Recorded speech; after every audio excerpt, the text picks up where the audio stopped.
The magic of Doctor Who is nothing is what it appears to be. The police box is not a police box. The Doctor is not an old human being. Susan is not a school child. Running through Doctor Who is the thing is, look at life. There's more to life than you think. Life is not straightforward. To get the most out of life, you need to dig a bit deeper. So I think that's part of the magic of it.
Happy Doctor Who Day, everybody. Or Doctor Who Night. Type 40 is live and with you on the series' 60th anniversary date itself with this special edition of the livestream magazine show covering the whole of the Whoniverse, both on and off screen.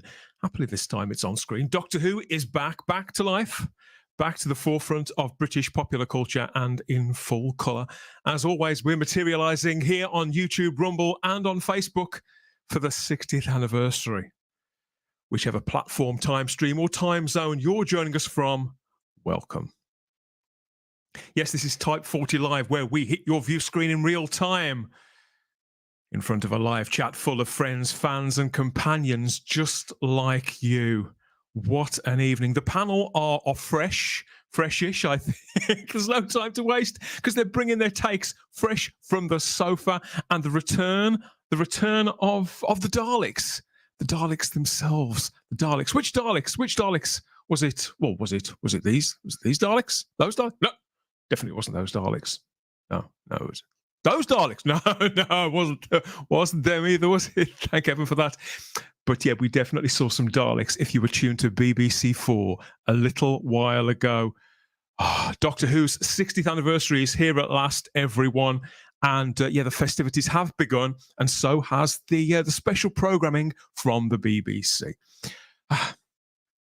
I'm Dan Hadley, Birmingham's king of the geeks, massive lifelong Doctor Who fan, and a terrible scaredy cat as a child when it came to the Daleks. I don't know about you. You can let us know what you think of it all in the live chat there on YouTube, Rumble, and Facebook in the live comments. As always, please like the video now. If you can collect yourself, if your nerves aren't shredded, please like the video now, subscribe to the channel, check you're still subscribed, and hit the cloister bell to get all our notifications about what's coming next, where and when, as everything really steps up a gear, doesn't it? I'm so excited to get stuck into this. Stay with us and get involved, whether you've been here on the journey for the last 3, 4 years, 5, 6 years on Type 40 with us, or whether you've subscribed just in the last few days, because we've had a big surge in subscribers. We're grateful to all of that.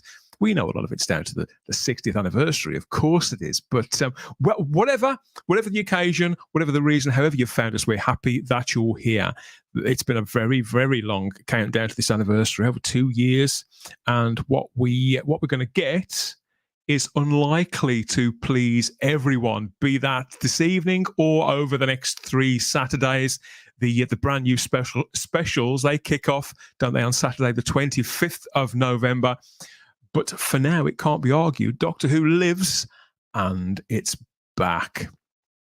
Okay, let's get cozy. Yeah, let's get cozy in the console room. There we are. Has to be that one, doesn't it? Get cozy in the console room and bring some of them in. Okay, who's here first? Oh, yeah, plugged in and raring to go. I don't know if she's got her fluid link sorted. It's probably best not to ask a lady that, is it? Sarah, welcome back. Hello, what an intro. Hi, everybody, we're here. Good evening. I can't believe it. Good evening. And happy Doctor Who Day, Dan. Happy Doctor Who Day, chat. I tell you what, Sarah, I've got a bit sweaty. It's like I was coming down with radiation. I know, honestly, I'm feeling a bit weak and a bit giddy after that. Purple flashing in front of my eyes. How's your day been? Good? It's been really good, yeah. I've been sat in front of the TV for most of it. Have you really?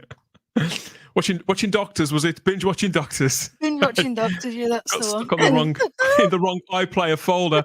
Well, somebody who's come dressed for the occasion, as always, full of colour and character, and wondering if I mean him or not.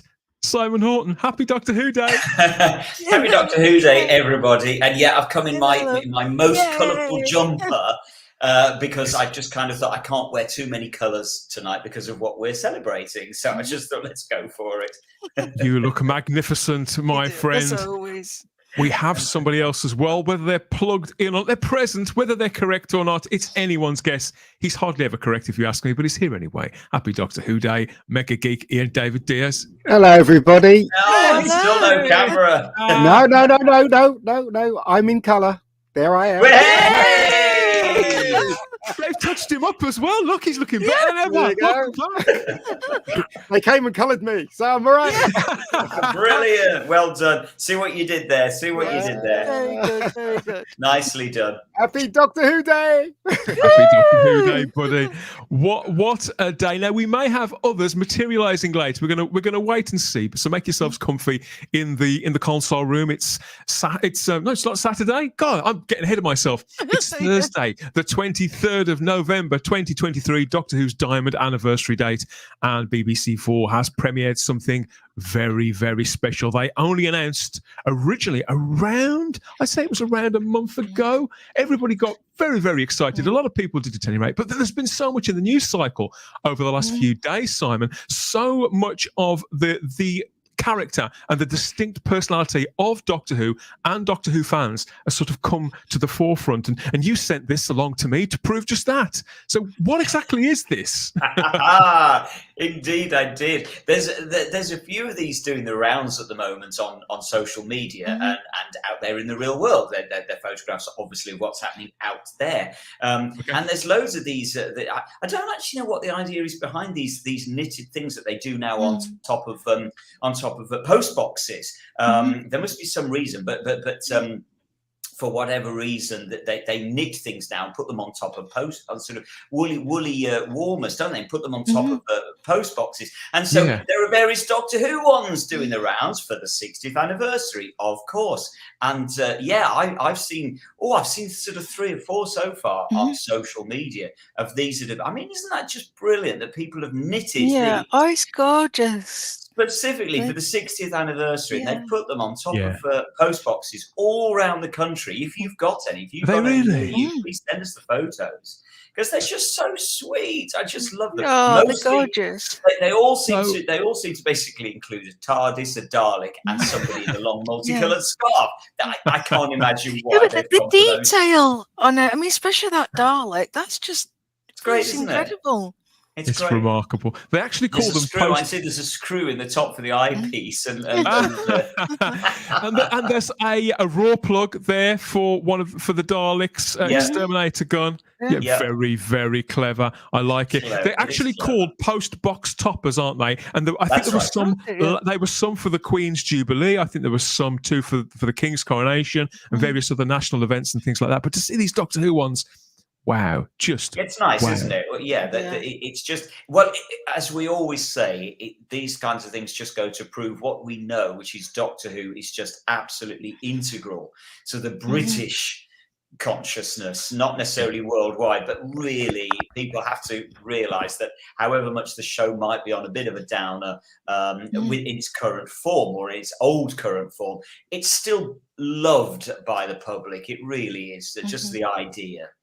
It is indeed. I can't wait to hear and to read more accurately what our friends, fans, and companions there in the live chat across the platforms on YouTube, Rumble, and Facebook have got to say about what we've just seen this evening and about what their day's been like, what their Doctor Who day has been like for the Diamond Anniversary year. And looking at those post office box topper things there, I suspect, Sarah, that a lot of affection and time and dedication has been poured into those. Why on earth do they do it? For the love of who, of course. Of course it is. It would have been criminal not to mention on Doctor Who Day, I think, Delia Derbyshire, the incredible talent that people still talk about with bated breath today, who created the distinctive sound, didn't she, of Doctor Who back then in the 60s, Simon. Yeah, Ron Grainer composed the thing, but what he had in mind sounded nothing like that which Delia Derbyshire delivered. And we've heard it again this evening, haven't we? A sort of new version of it too. Just goes to show that even 60 years on, this work of hers, it still matters, it's still relevant, and it's still kind of prescient. I think it is actually Delia Derbyshire Day today, isn't it? There is this thing now where they call it Delia Derbyshire. They celebrate the 23rd of November for very good reason as Delia Derbyshire Day. Wow. It's still just utterly remarkable theme, the most famous theme in the world. Would anybody say television theme at least? Television theme, yes, I would say so. Yeah, now and again, it's up there with the Fall Guy theme. Yeah, I completely agree. Well, now and again, I listen to it quite regularly, but I don't hear it. I don't take the time to properly tune into it.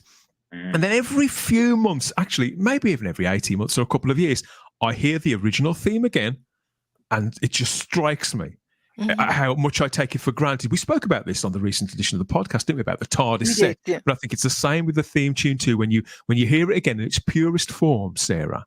Now, without all the Murray Gold stuff, and most of us, some of us, love Murray Gold. Without all that, and you just hear that original arrangement, it just blows me away. To think that somebody could come up with that, it's a sound like no other. It's scary though. Yeah. When I was a kid, I found the Doctor Who theme scary. Obviously it's developed since then, but when I was a kid, when I heard the theme, you'd go gulp. Do you know what I mean? Yeah. Right. It's scary, right? So it is. Immediately put you on edge. Yeah, of course it does. Kind of put you on edge right away. Yeah. When I was a kid, and it used to play, because of the monsters connected with original Doctor Who, as I call it now. It used to make you on edge as a kid. But today it's all very different, isn't it? They try to make it more more nice, put it that way. I must be honest, I prefer the old sort of haunting atmospheric synthesizer versions than the it just doesn't, for me, just doesn't suit an orchestral score. But there we go.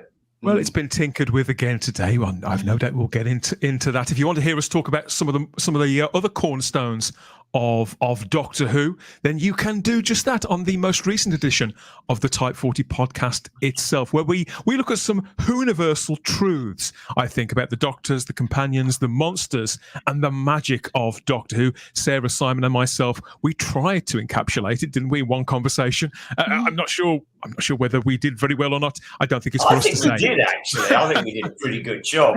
We didn't do bad, considering we had a think we did. time limit. We could have easily done it for about another 7 hours, I think. But happily, it is out there now. It's across all major podcatchers and here in video form too on the YouTube channel, and that's in an enhanced video form as well, so you can get that into your life. That's our 60 years of Doctor Who special there.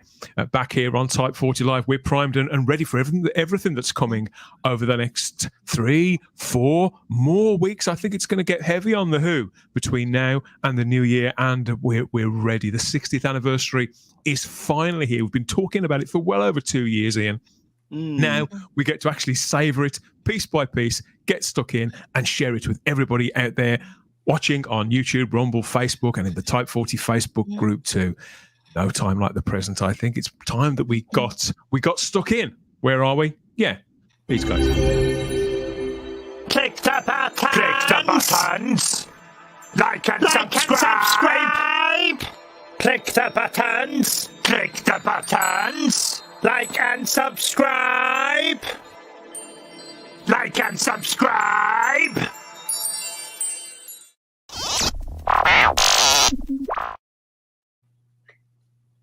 Yeah, I'd listen to those guys if I was you. So across the BBC over the last couple of weeks, they've gradually been ramping up the Doctor Who coverage with the little bits here and there across radio and television. It's kind of started with BBC for a couple of weeks ago with the documentary. They were passed the ball again this evening to premiere this. Doctor Who, the Daleks in colour. No less. It was confirmed, as I say, around a month ago and described as an artistic colourised new edit of the classic story The Dead Planet. It's the second ever story in Doctor Who history, originally written by Terry Nation, and the script editor was David Whittaker, wasn't he, Simon? Whittaker was a major creative force at the very dawn of Doctor Who, wasn't he? He was there for quite a long time and really helped keep it constant even when the personnel started to change. So his contribution to this can't really be overstated, can it? Oh, crumbs! No, David Whittaker absolutely is key to the early years of Doctor Who. He's as key as Verity Lambert is. There's no two ways about that. He and let's not forget, he novelised this first Daleks serial. That was the first ever Doctor Who novelisation, was by David Whittaker of this serial. And he went on to write numerous other serials for the show, even after he left as a story editor, as they were called at the time. So yeah, David Whittaker, absolutely key. We salute him on 60th anniversary as much as any of them. Absolutely. When you see the credits, the opening credits, if we're talking about New Doctor Who, but particularly the end credits of classic Doctor Who, and you see all these names rolling up the screen or flashing up on little cards, and one by one you get to know who they are or who they were, and put the pieces together of the Doctor Who puzzle, really, the classic Doctor Who puzzle. This was directed by two gentlemen, by Richard Martin and Christopher Barry, wasn't it? And produced by Verity Lambert. And the new Radio Times listing for its rebroadcast and presentation today describes it as a vintage time-travelling adventure from 1963 and simply prefaces it with this: the Doctor becomes trapped on the alien planet of Skaro, where he encounters a race of evil mutants, the Daleks. And of course, this is how it used to look in glorious black and white in monotone, and this is how it looks now, courtesy of a dedicated team of incredibly talented and dedicated people who've worked at least for 12 months on bringing this new 75-minute edit to us to the screen. Simon, we've heard rumours of colourised classic Who for quite a long time now. They've really persisted for several years. I'm not sure where they started. Actually, you probably started them, come to think of it. I like to think I had a small hand in getting this commissioned. I know I didn't, but it'll make me feel better if I think that I did, because I've been banging on about this for literally years, haven't I, Dan? Yes, I mean, you converted me very much to the cause, and here it is. We've had feature-length, colourised classic Doctor Who on TV, broadcast to the nation on a pretty major channel that anybody can receive this. There's no, apart from the licence fee, there's no extra paywall. So how did it feel to you? How excited were you after all of the talking and all of the hype and all of the standing up for this even notion? How did it feel for you when those credits started to roll? What, this evening? Watching the opening credits. Oh, Yeah. just fantastic. It's just brilliant.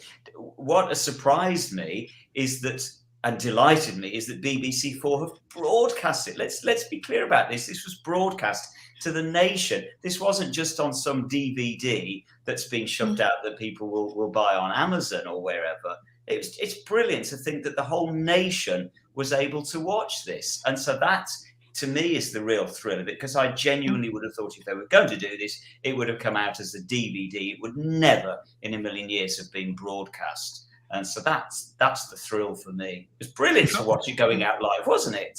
If only for the fact it was exciting. If only for the fact, though, that it's probably cost them so much money to make, Sarah. You think they'd want to recoup some of that right away? Well, yeah, there is that. That's a nickel side. But yeah, as Simon was saying, it was a joy. Were you excited too? Were you excited too? Because I was really antsy about it. Yeah. You know, will I enjoy it? How will it look? Will it communicate the story well? All that kind of thing. I was on tenterhooks waiting for this, and it's a piece of TV I've seen dozens of times. When did you first see it, Sarah? When did you first come across it? A few years ago now. Probably around, again, the 50th anniversary. That's when I really started getting to my classic. Yeah. I mean, I'd seen clips and, watching documentaries and things, but I'd never actually watched the full 7 episodes. Yeah. But yeah, it was an absolute pleasure. We all sat and watched it as a family, and the kids were excited. So I think I was feeding off them. Zach was bouncing up and down. So that was, really making me feeling good. So it's been really fun this evening. Ian, you're somebody I always think of when I watch television or a film, and I know I'm going to talk to you about it, I often think, I wonder what Ian will think of this. I wonder what Ian will have to say. What will Ian's take be? But when it comes to you and sort of vintage material and Doctor Who generally, come to think of it, I always, what always sticks with me about the conversations we have is that you are always very much in Doctor Who's corner, wishing it, wanting it, and believing in its ability to be bolder.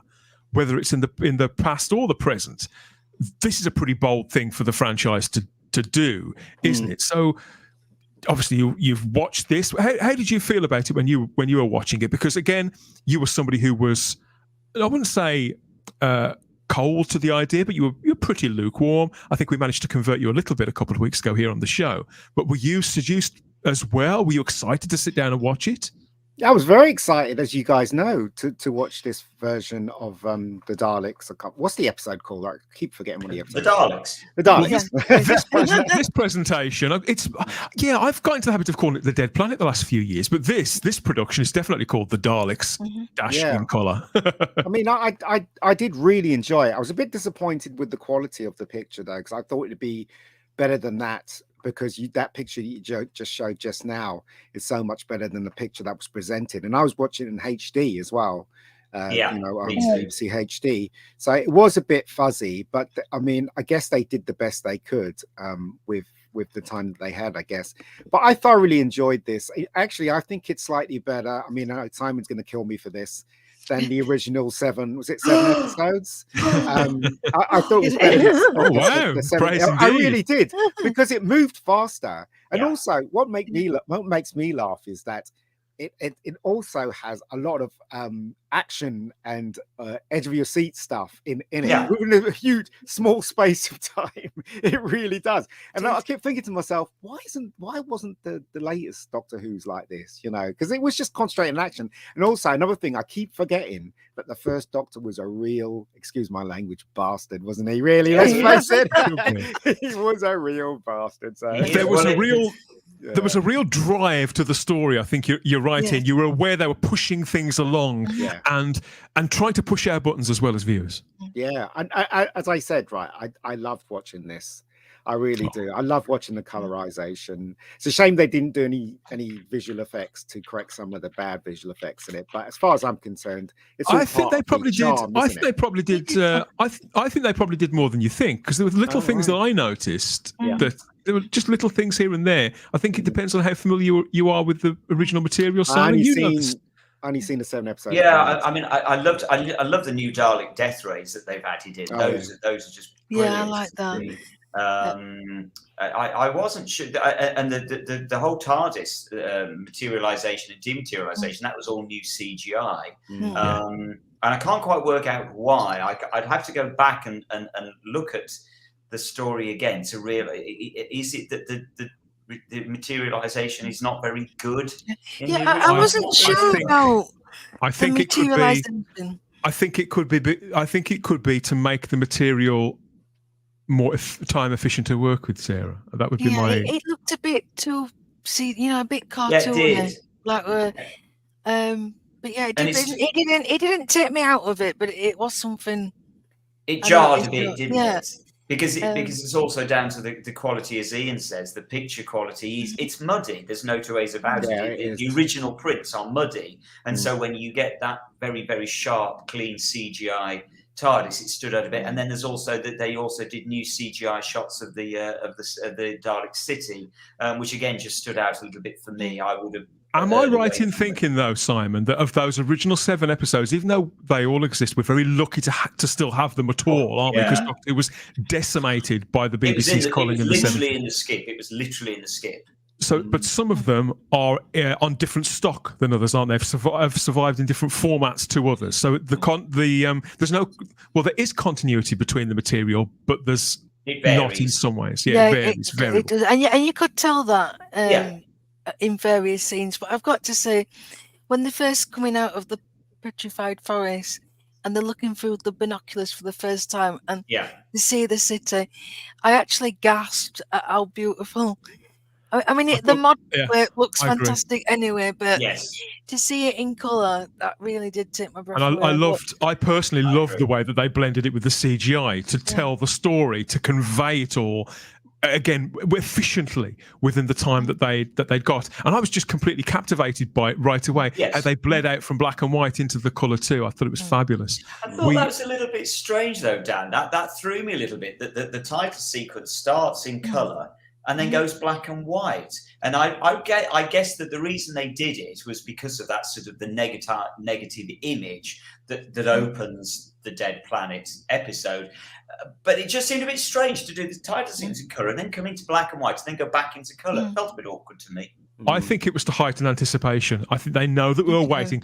A lot of people out there are waiting and watching. The people who weren't convinced, and there are lots of them, I know, in our live chat, people who just weren't on board for this have been very resistant to it, who are waiting there, kind of watching with their arms folded, saying, go on then, impress me. And it's a way of coaxing them out. We're live streaming this edition of Type 40 Live, as always, to YouTube, Rumble, and our friends in the Type 40 Facebook group. Hello, happy Doctor Who Day to everybody there. Please hit that little blue link. Shoot it, zap it with your exterminator, zap that little blue link, and then Facebook will tell StreamYard who you are. StreamYard will tell us. We can all get on first name terms. You can tell us what you thought of it all too, including Lord Thoth. He was in early doors. Don't know if he's got it yet over where he is, but it's nice that he's here anyway. We've got one here from Fly Highland, who says, I'm 20 minutes in. I can't say I'm impressed with it so far. But that was only that's a little while ago, but we'll see.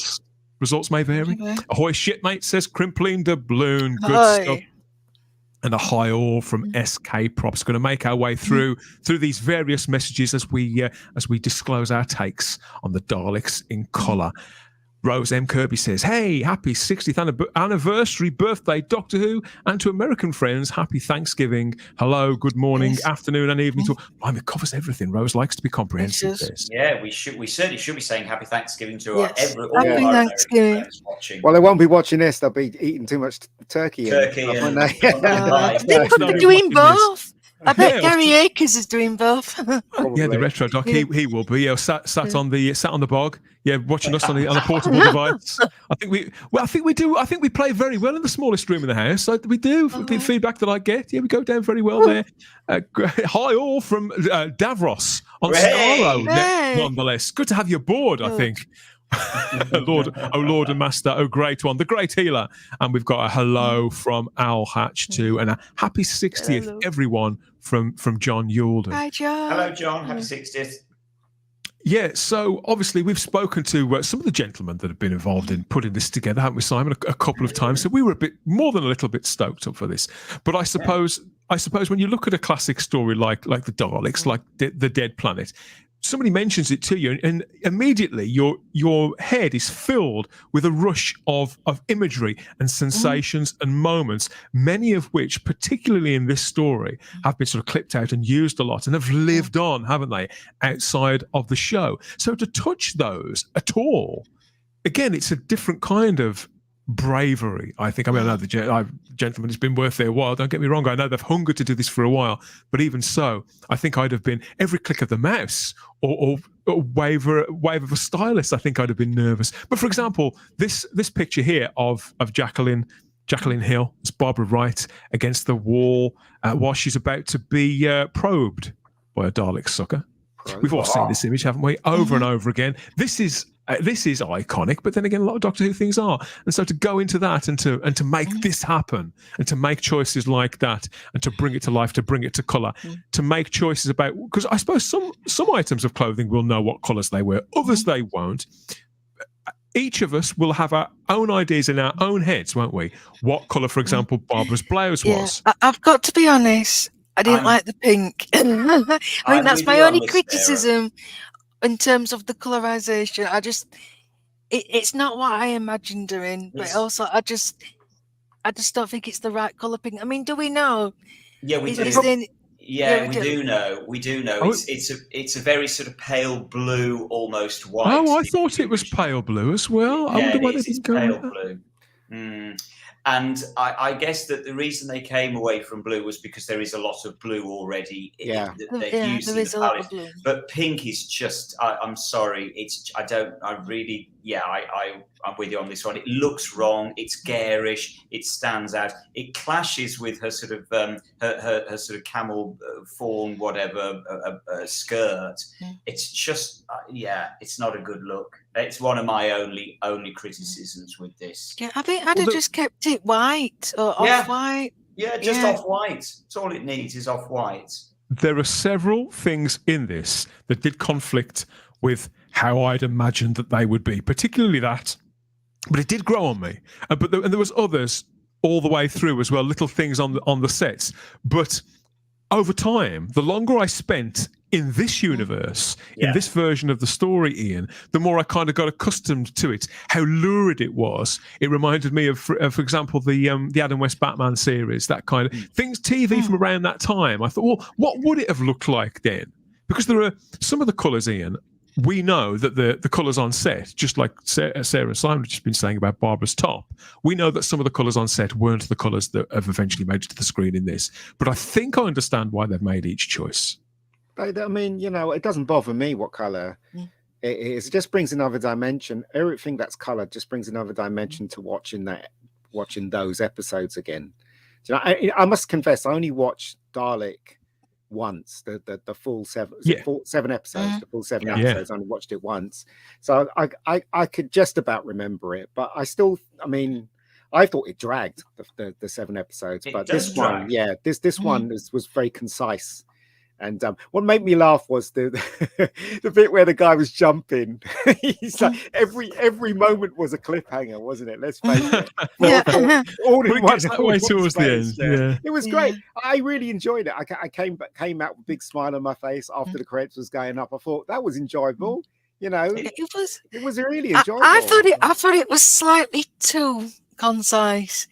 I think that there was certain things. I mean, I like what they did with like they missed like the first few minutes and then they just put that quick shot of the radiation meter. That worked really well. But there were some things where I thought you've missed stuff here that would help to tell the story. Like not throwing the rocks down in the lift. You saw the rock, there was a big yellow rock. And then you never saw it again. And then the entire reason why they have to go round the back to the mountain. They didn't actually explain that. And I just thought, well, that might be a little bit... Well, because I haven't watched the story in a while, I've probably seen this story about a dozen times. It's not one that I go back to a lot. The first time I saw it was on VHS around 30 years ago, and I've bought it several times over. I know it reasonably well, but little things like that are not committed to my long-term memory. So I didn't notice them at all, really. It felt, in places, it felt a little bit rushed, but it's not really a big criticism on my part. Towards the end.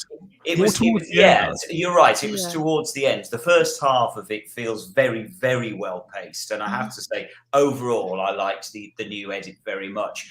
It was just in the latter half; it just felt a little bit rushed. It's a shame. Another 15 minutes, if it had been an hour and a half, I think that really would have nailed it. It just needed a little bit more room to breathe at the end. The one sequence that absolutely I thought was poorly edited, and this is my only other real main criticism, was the sequence once Ian is in the Dalek and coming into Dalek control, and that was such a mess of editing. I still don't actually know. I agree. I've seen that sequence enough times that I know what happens in it, and even I was confused. I literally couldn't work out. Simon, I lost my grasp of what was going on, who was saying what, and they also chose that point as well to take the music right up, and also to bring in music, that wasn't just at odds with the original music, but at odds with the music that had come in this presentation both before and after. It's almost if it was being faded in from another production altogether. It was terrible. Yeah. It was like, it drowned out. Yeah. I mean, we always talk about one of Murray Gold's bugbear is that sometimes you can't hear what's going off, and there was a couple of times it happened again later on where the music just ramped up, and I couldn't hear what.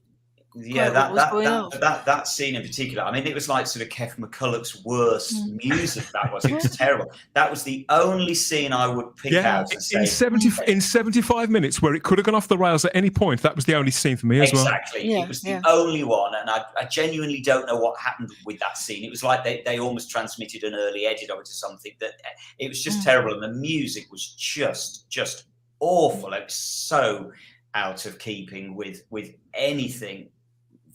I think another reason why it stood out so much as well is because most of the time, Mark Ayres had got it right, had complimented what was going on so beautifully. So if anything, it's a testimony that the rest of it worked so well. And I get the impression there was quite a lot of music in there, quite a lot of work from Mark, that he wove it all together so well.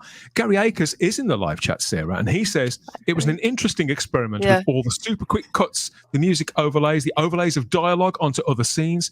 It came off as a 75-minute previously on pre-credits montage. I don't agree. I agree with the first half of that statement, Gary, but not the. I don't think it came off as a montage. But I do agree that some of the action later on, as I say later in the presentation, that it just got too quick. But I loved how they overlaid dialogues from one scene onto another as well, because I quite like served that. the story well.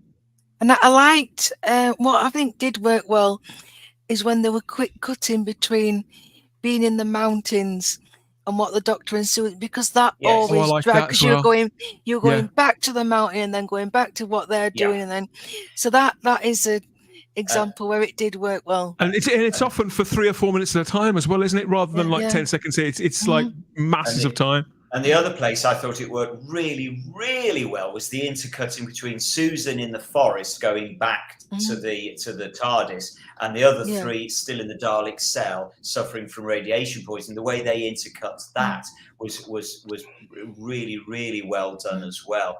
Overall, I thought the editing worked. Yeah, me too. Me too. It was, I say it was bold, it was audacious, but I think they pulled it off. Peter Harrington asks Ian, he says, I missed the beginning, but was the Metaltron thing in it? No, I was disappointed. I wanted to see it in colour. I love that Metaltron. So what's the Metaltron? Remind us. So the Metaltron it's like a metal lizard. It basically looks like a metal lizard, and it's right at the beginning, and it terrifies them when they first spot it. I think Ian's the one that first is it Ian that spots it? I can't remember now. Yes. And it's just a brilliant design. And it's only in for about 1 minute, and then it's gone, and you never see it. I understand. Obviously, it doesn't particularly add much to the story except to prove that it is an alien planet. I did like that they kept the flower in. Yeah, that flower was beautiful, beautifully done. But we missed Susan getting it crushed. Yeah. Yeah. Like all of our dreams. We've got Time Lord 2023 who says the Daleks episode in colour was fantastic.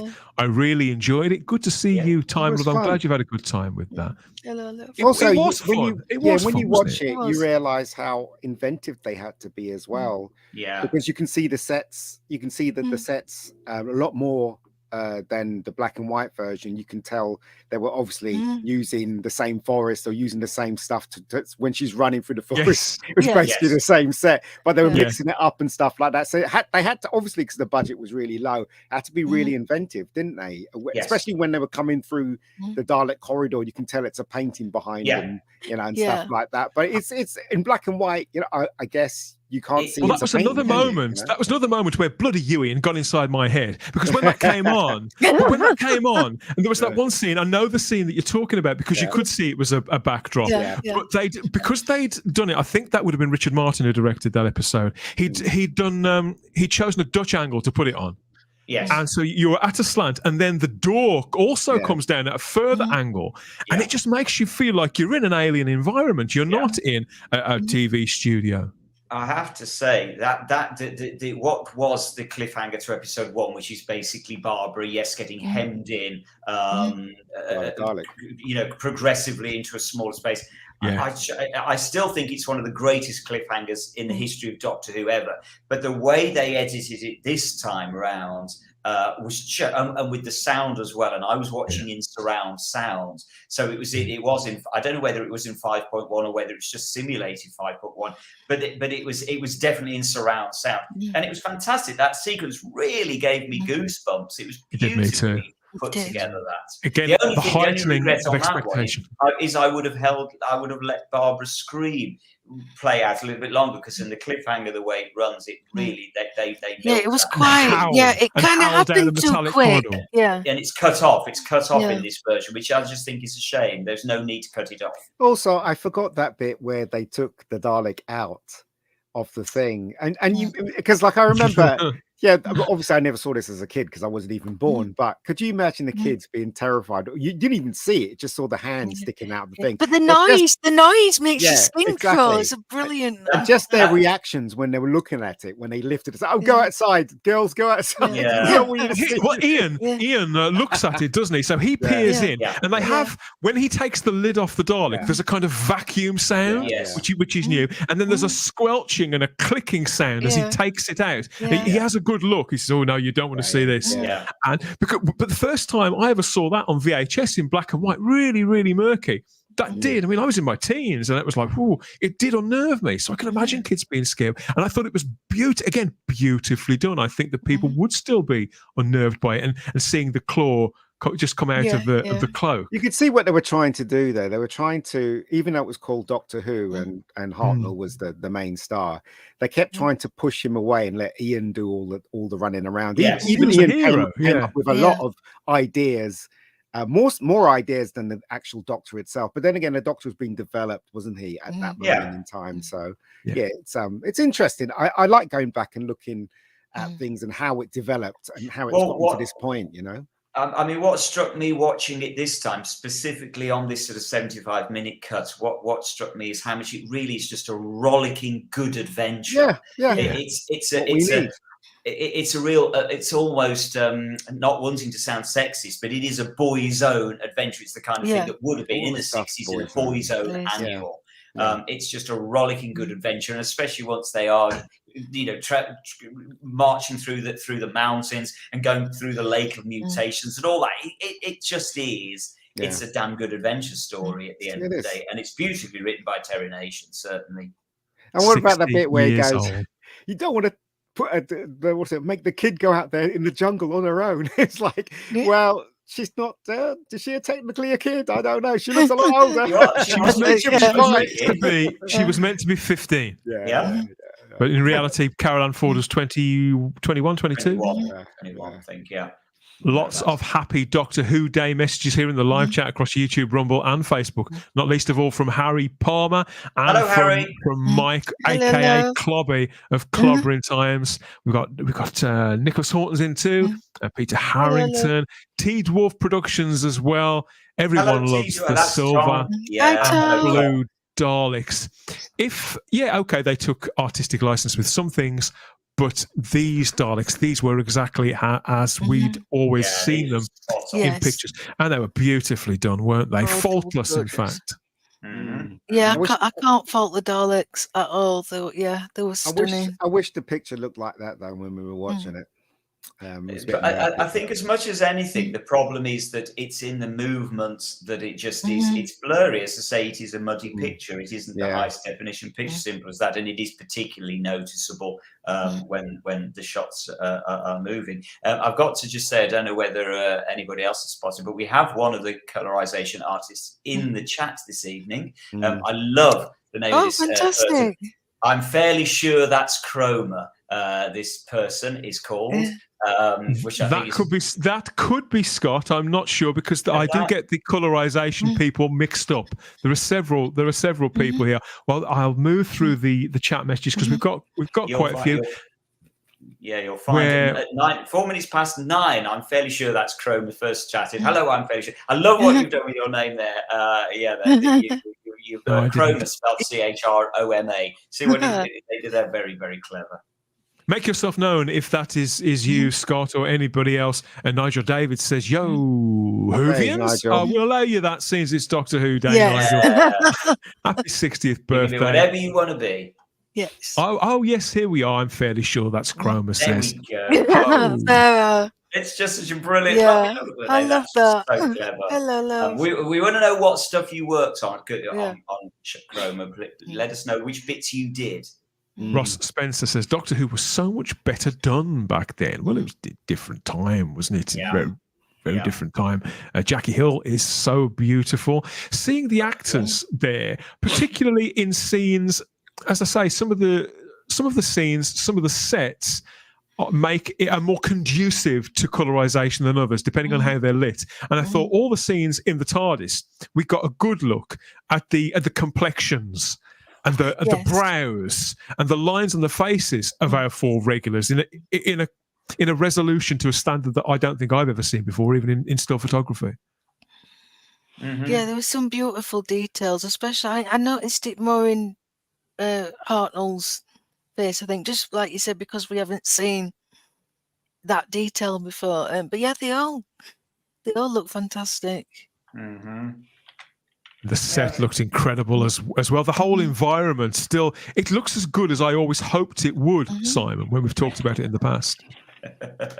Yes, I know exactly what you mean. It's the TARDIS just looked magnificent. I was, I'll be honest, concerned about the fact I'm being really, really picky now about the fact that the console had been done pale grey rather than pale green.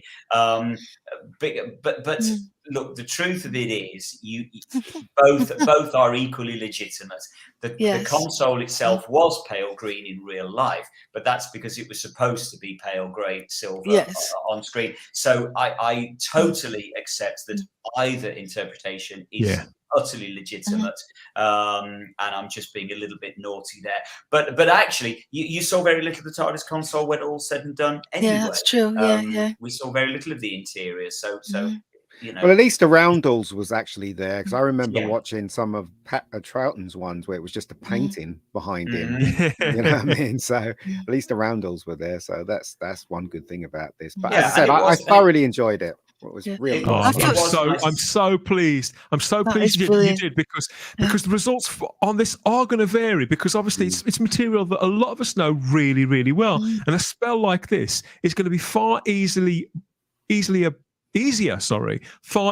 broken than serving us completely new Doctor Who that we've got no preconceived ideas about. Tony L in the live chat says, I really liked Susan's character. Caroline Ford was brilliant. All the companions were, and the scenes in the forest with the Thal and Susan were terrific, in my humble opinion. There are a lot more.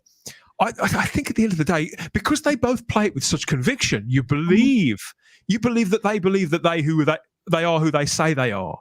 I thought those scenes were great as well. And we lost a lot of that material, but it still came across, that bond between them. We did get, after all my grumbling the other week about how things slowed down with the falls, I'm like, there's not enough falls. Not enough Thals. Michael says, I never want to watch black and white again. I hope they can work their magic. See, we've got from one extreme to the other. This guy never wants to watch black and white again. I hope they can work their magic on the rest of early black and white stories. It just goes to show that there's not going to be any two answers the same on this, because there's one here from Alex here, our friend Alex Storer, aka The Light Dream, says it didn't do it for me at all. Everything was too pink and the music was just wrong, too modern and anachronistic. It needed a score to match the era. So again, the contrast in Alex's reception to that and Michael's, I think we're going to read a lot of this. I think we are, Simon. Well, I mean, I actually would agree with Alex on this with the music. A lot of the music I felt did work very well. Certainly in the first half, it did fall apart for me, as I say, around that midway point, and it never fully recovered.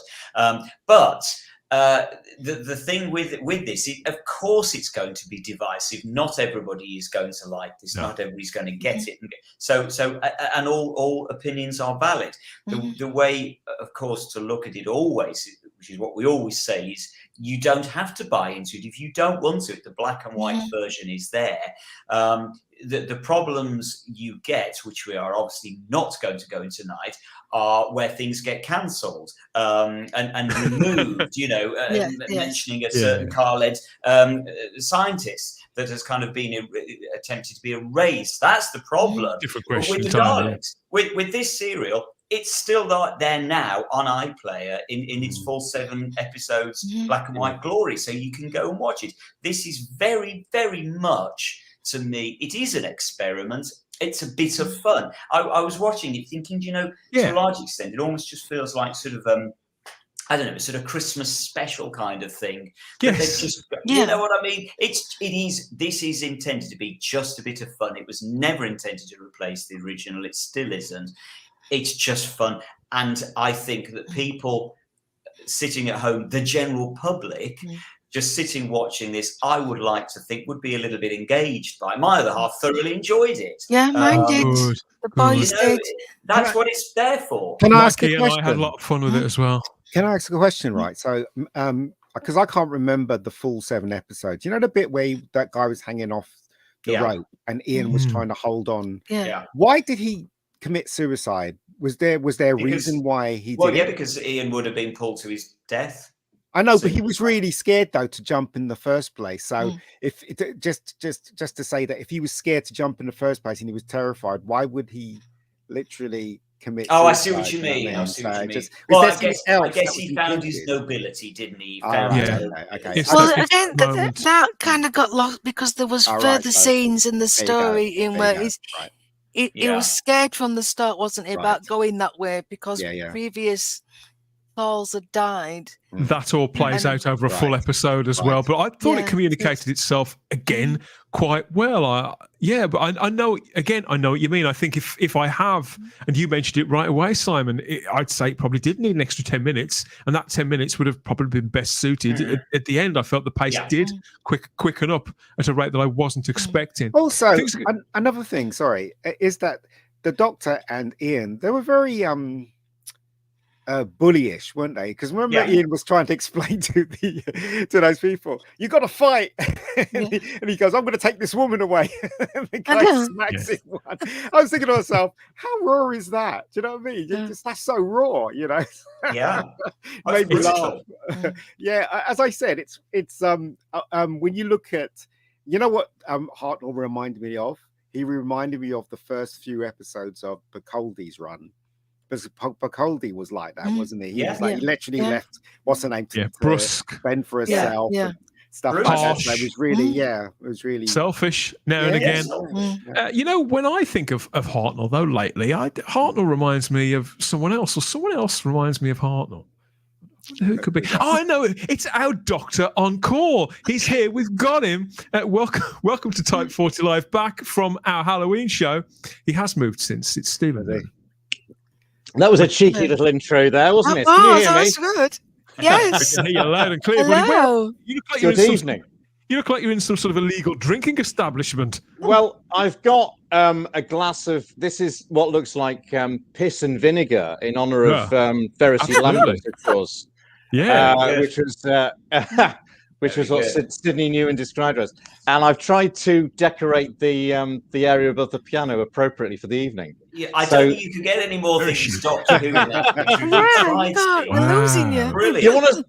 It goes all the way around and the rest of the house as well. You know. Have you done it? You haven't done it purely for us. Please tell me. Of course I have. Of course he has.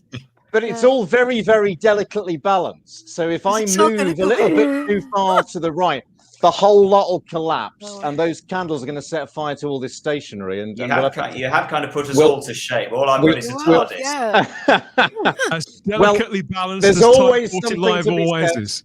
There's always something to be said for minimalism. Good evening, everybody. Good evening. Apologies for my lateness. I had computer problems. I had the thing at the shop earlier on. Then I got back and couldn't find the little thing with the thing that tells you how to get into the internet. And of course I had to decorate the room. Don't tell me you'd misplaced your fluid link.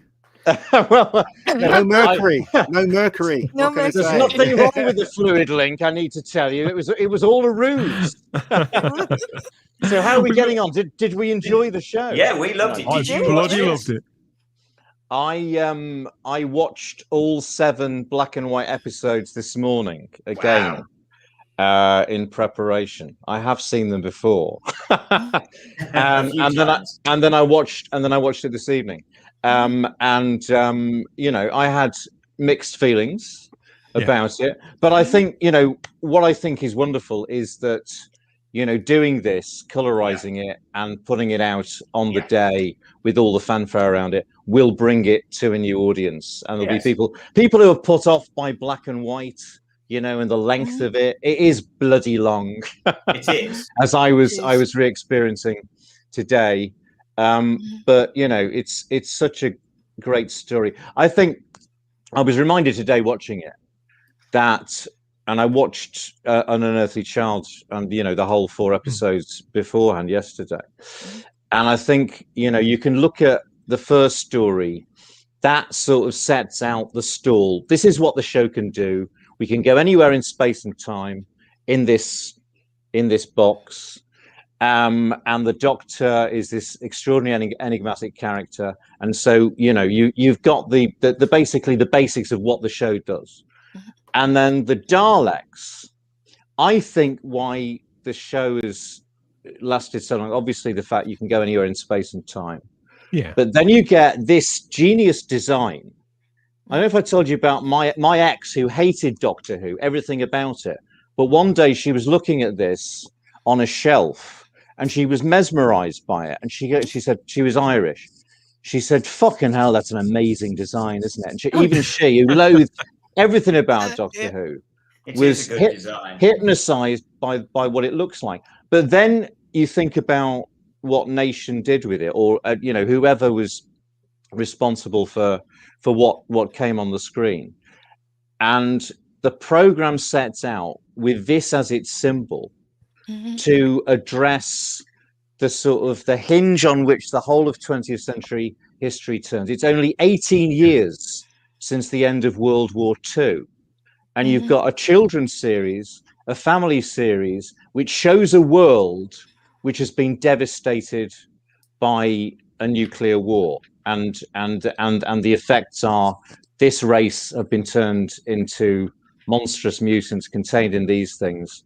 And it's interesting, isn't it, that a program that is perhaps caricatured as a program that's all about pacifism and peace, the central political debate in it is persuading these pacifists that they've got to fight.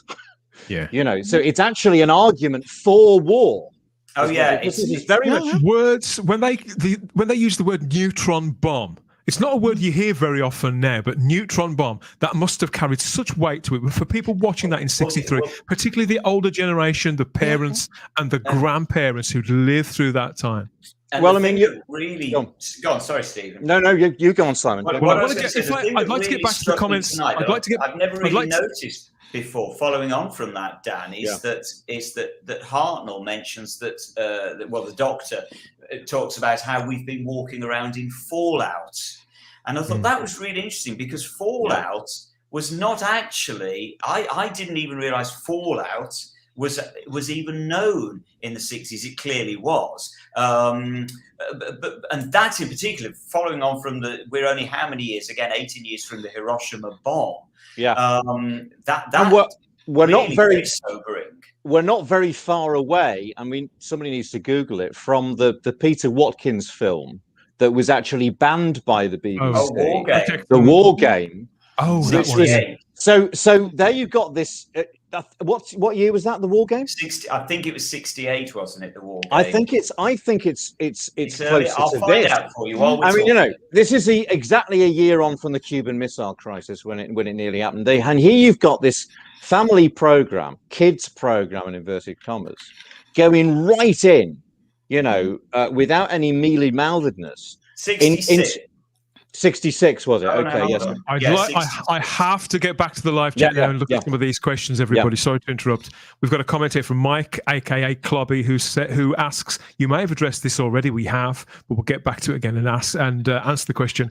How much did they edit down the running time of this story? So it was 7 parts originally. Loads. 7. So it was 7 23 to 24 minute episodes. It's the best part of 3 hours that they brought down to an hour and a quarter. So it's less than half. It's less than half. They took about an hour and a half out. Blast from the Past says, I neither liked it nor disliked it. I'm on the fence, but I'm certainly not overly impressed. I mean, it's possible that people may go back and watch this again, Sarah, once they're used to the pace, the tone, the colour, and it may grow on people. When I say things like results may vary, I know it may sound very glib, but I genuinely mean it. In this case, it's going to take people a little while. It's going to take time because it is so different. And I think if you've watched it recently, like, Stephen watched it today, I watched it, a couple of weeks ago. So things that were cut out, I could remember quite clearly what was missing. I think people are taking it too seriously. Look, it was just a colorized version of a cut down 7 episodes, and it's fun, and it's meant to be celebrating the 60th Doctor Who. Take it for what it is. Don't go too deep into it. You know what I mean? It worked. It was worked fun for the kids. But we're here to tear it to shreds. I know. But we've got to be honest. And if it leads people, if it leads people who would never have watched a 7 parts, black and white thing from 1963 to watch it, watching it tonight, there's no way you could get bored with it tonight. You might as an old school fan be irritated or outraged or think it was sacrilege or whatever, but that's sort of irrelevant if it opens up a new market for the thing, I think. And also, the only thing that spoiled it, in my opinion, was the attitude of the Doctor, who's meant to be the hero of the piece, and that's the only thing that spoiled it in my opinion. But I tell you, it was so much fun. I don't understand why people have got what do you mean? What do you mean the attitude of the Doctor? I want to see the city. But that's how we were. Screw you. But that's great, though. I love that. The Doctor's an old bastard, isn't he? But people that used to the Doctor today, right? They would watch that and they'll go, "What?" Do you know what I mean? That's what I think.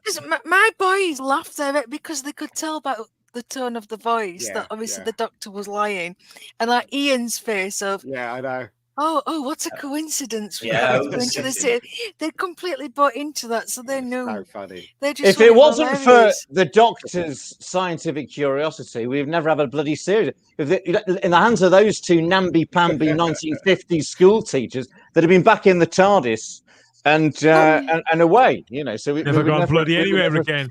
We would never have met them, so they'd now be the health and safety crew, wouldn't they? Nigel David asks, did David Graham re-record the Dalek voices? Now, those end credits, they went up far, far too quickly. There was a lot of names. There was a lot of names on there. David Graham did. Wow. David Graham, the original voice of the Daleks, or one of them, did record new voice work for it, but it also Nicholas Briggs also recorded Dalek voice. You couldn't miss Nick's voice, could you? No. I have to be honest, that really, I'm sorry, but that really cheesed me off because they're just obviously Nick Briggs. And the one thing that was the worst bit was that one scene with William Hartnell where they're debating about the neutron bomb and the Doctor says, when are you going to detonate it? Now! And it's just so Nick Briggs, and Nick, come on, mate.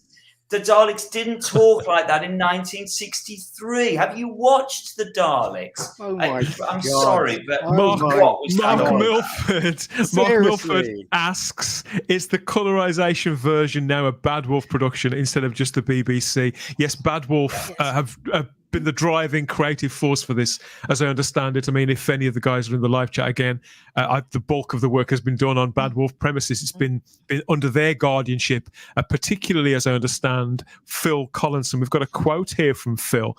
He's been, well, leading the project has been Rich Tipple, obviously, but Phil Collinson is one of the producers on Doctor Who, as he was originally back in 2005. So we've got this here. Where is it? Yes, get him up on screen. Phil Collinson said, "It's been my absolute pleasure to spend the last 12 months working with such a talented team to breathe new life into this classic adventure, a story that is literally the foundation stone of all that Doctor Who has become. The original is a masterpiece of 1960s television drama, and this new version stands on the shoulders of the pioneering spirit of 1960s Doctor Who." And what he just sat in the editing room. That's all he did. Do you know what I mean? He didn't do anything. He's like, "Oh, that was good. That looks good. I'm going to lunch." That's everything. It really That's is. probably what he did. Davros Scaro said, "I really enjoyed it. I can accept this kind of change that does try to add a new dimension to a classic story. Let's, yes." You don't, look, I understand what Simon's saying about the voice and all that stuff like that, but you just got to take it for what it is. Oh no, absolutely. Like I say, I think everybody in the chat here that is saying these things, don't worry, they're not taking it too seriously. We're just here to. It would be a boring show if we all just said, "It's great" for an hour and a half. I'm usually the negative one. We want to pick it apart. That's what we like to do as fans. Were you saying, Ian, early on that you prefer this to the original? I do. Hand on heart, I do. I think it moves faster and it looks nice in color. And again, right, the Doctor made me laugh so much. What a BS. What was? Can I ask you what was your first Doctor Who memory? What was? We can't go down. We can't go down. Very quickly, just very quickly. And were you watching? Were you watching in black and white? Were you watching in black and white originally? I was. Yeah, it was John Pertwee. Yeah, and couldn't you wait to get out of black and white into color? I didn't even know colour existed when I was a kid. I must be honest. As much as I enjoyed this, and I really did enjoy it, there is no. It doesn't beat the black and white original for me. No, it doesn't. No. But the thing is, like I keep saying, they're two separate things. It doesn't. Yeah, matter. they're not meant to compete. Nobody's exactly. It. Yeah. Exactly. They're alternative versions. And it chimes with what I wanted to say about Alex's comment here. It has so much atmosphere in black and white. It had none in colour. An interesting experiment, but don't fix what isn't broken. I agree. The atmosphere of the original is still very, very arresting. But I think this had... I don't agree that this had no atmosphere. I think it had a different mix of the same. I think it had a different mix of the same kind of atmosphere. It felt like a tune-up in some respects. It feels like its own production in the same way that I feel about the animated reconstructions too. It feels like its own thing that has something of its own to offer. And that's why I believe the two versions exist very nicely side by side. Yeah, it's just a different version. That's all of the same story. And you can go back and see the 7-part black and white version the way it should be seen. But I to tell you the truth, I like this version better than the 7-part version. But I like both of them. Do you know, I think a lot of people will. Things. Yeah, fair enough. And they are both good. One thing that really still confuses me, looking at that top left picture of when we first arrive on Skaro and the sky's red, and then halfway through it changes to vivid green. Why does it change to green? It's the weather. It's the weather. Our sky changes colour all the time, doesn't it? Exactly. I guess so. I thought it was red because it was going dark. Because Ian says it's going dark, and then it was green. Why is it green then? It just didn't make sense that it then goes green. Did Hartnell change his tie? Because he's got a blue one to start with, and later on it's black. Yeah. I wondered about that as well. Yeah, maybe it was when tying to blue. they ran out of money or something. I also want to say, blue and then Yeah, it did. Yeah, it did. I also need to say hello because we have had a lot of new subscribers to the channel in the last, actually over the last few weeks. So thank you everybody who's joining us for the first time live, including Mike Coombs, who says first time here for joining the chat. I was pleasantly surprised by how enjoyable it was. I don't think he means the chat. I think he means the Doctor Who, not us. The original is still one of my all-time favourites, but for me, the best part was that my 9-year-old son loved it. Brilliant. Well, that's like who it's for, isn't it? Yes. Yeah, well, I'd just like to say thank you to all those people that put so much hard work into getting that colorized version, and everybody that worked on it, because I really liked it. So if it's going to come out on Blu-ray, I'm going to get it. So I didn't dislike it, and I'll get it on Blu-ray as well. So I'm with you there. You know, you can never have too many versions. Right, yeah. Yeah. Oh, I don't know. Well, Last time I've been happy on Type 40, which it's is the I know. I'm writing it on calendar. It's the biggest smile I've seen on your face in a long time, Ian. It's great to see. Michael said they did so well to get rid of all the boring, pointless. But I don't think any of it was ever pointless. Some of it, if I'm honest, sometimes it did bore me. You know, I'm only human. I think it depends sometimes as well. If, for example, Stephen, you've watched all 7 parts all in one sitting. I can't do that. I can only ever do a couple, 3 episodes of Classic Who at a pinch before I have to go and do something else. Fortunately, I'm a boredom junkie. You know, I just love being bored. I can't wait to get my next fix of tedium, you know, which is great if you've got to watch a load of 1960s television, you know, because, my God, it doesn't half test your patience. The episode that really drags is called, appropriately enough, The Ordeal. You know, and it couldn't have been more appropriately titled. That's the sort of the struggling through the caves bit. I even love that. You see, I wouldn't want it any shorter than it is.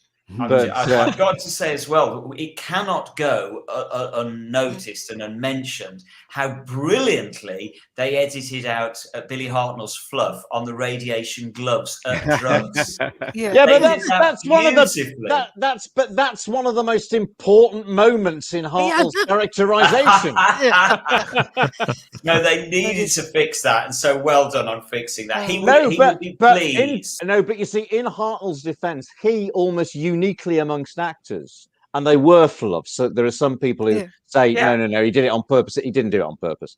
But just a minute. You know, he's unique amongst actors in making fluffs sound deliberate. He drives it through, and at that moment, because he's suffering from radiation sickness, it fits with where the character is, that he's becoming sort of what's the word? What's the word when you're disorientated? Yeah, he's delusional, whatever. Oh, that whole sequence, Stephen. Those scenes in the Dalek cell where they're all pretty much dying from radiation poisoning. I still think it's just beautifully written, beautifully played and directed. Absolutely. It's one of my favourite sections of the whole set. Also, another thing I like to point out as well is that when you watch some of the 70s Doctor Who, that it's more or less like a play. They have like 3 cameras or 6 cameras, and now you just have to do it all in one go. But with this one, it seemed like they were more measured. Like there's that scene in it where Susan is trying to explain, and she kneels down and the camera moves towards it. The camera bounces up and down because it's quite wobbly, but at least it's a move that they never had in the 70s. The 70s was just like 3 cameras. They had to walk to their marks, and then they shot it, you know, all like a play. But with this, they went backwards and forwards between mid shots, wide shots, you know, stuff like that. So if you watch anything contemporary with this, the camera is so much more fluid and so much more sort of cinematic. Look at that stuff where Barbara's, you know, in the build up to the first cliffhanger when she's going when she puts a hand up against the lens, you know. That's I really love that cinematic. moment. Beautiful. Yes, it is. It's all again. We used the phrase Hitchcockian the other day, but I think it's true of this as well. Somebody in the live chat has just mentioned, and I've tried to find it, but the chat is jumping. There's a lot of people watching, but we need more likes. Let's get that engagement up, please. Come on, everybody. We want at least 2/3 of the people watching. Please hit the like, subscribe to the channel, and hit the cloister bell. But somebody in the live chat said at one point when the TARDIS couldn't take off that they've dropped in the sound effect of the cloister bell from the TARDIS. I didn't hear that. That annoyed me. Sorry, Mark. I must be honest. My main complaint with all of this is on the sound, and it did annoy me. But it annoys me in the new series that they overuse the cloister bell. Why does the cloister bell ring? Just because the Doctor has made the fluid link loose or whatever he's done to it that makes the TARDIS not take off properly. It's completely logical why the cloister bell rings, and it's things like that for me personally that take me out of it. And spoil it because the cloister bell didn't exist in 1963. So sorry, Mark, don't be clever and stick it in. Well, I suppose the TARDIS must have had one, Stephen, at the time. Yeah. Well, in Edge of Destruction, there's it sounds like a foghorn.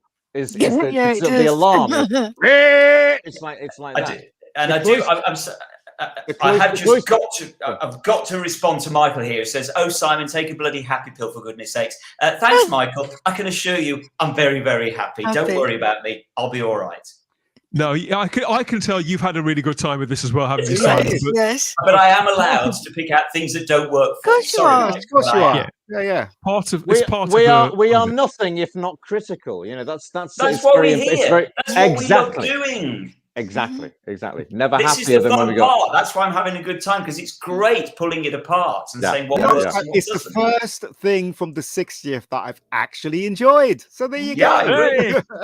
There hasn't been much. I haven't caught the bargain hunt special yet. It was in the middle of the day, so I've got that. You know what, Dan? I never will. But carry on. I have it on recording. I have got to watch it. I really want to watch it. We should do a show on it. No, forget that. No, well, funny enough, you may joke, but oh no, Dan, no. What did I say? No. I'll tell you later. It's going to be a surprise for the people. As I say, oh my God. Please like, subscribe. We're going to bring you something that only Type 40 have got.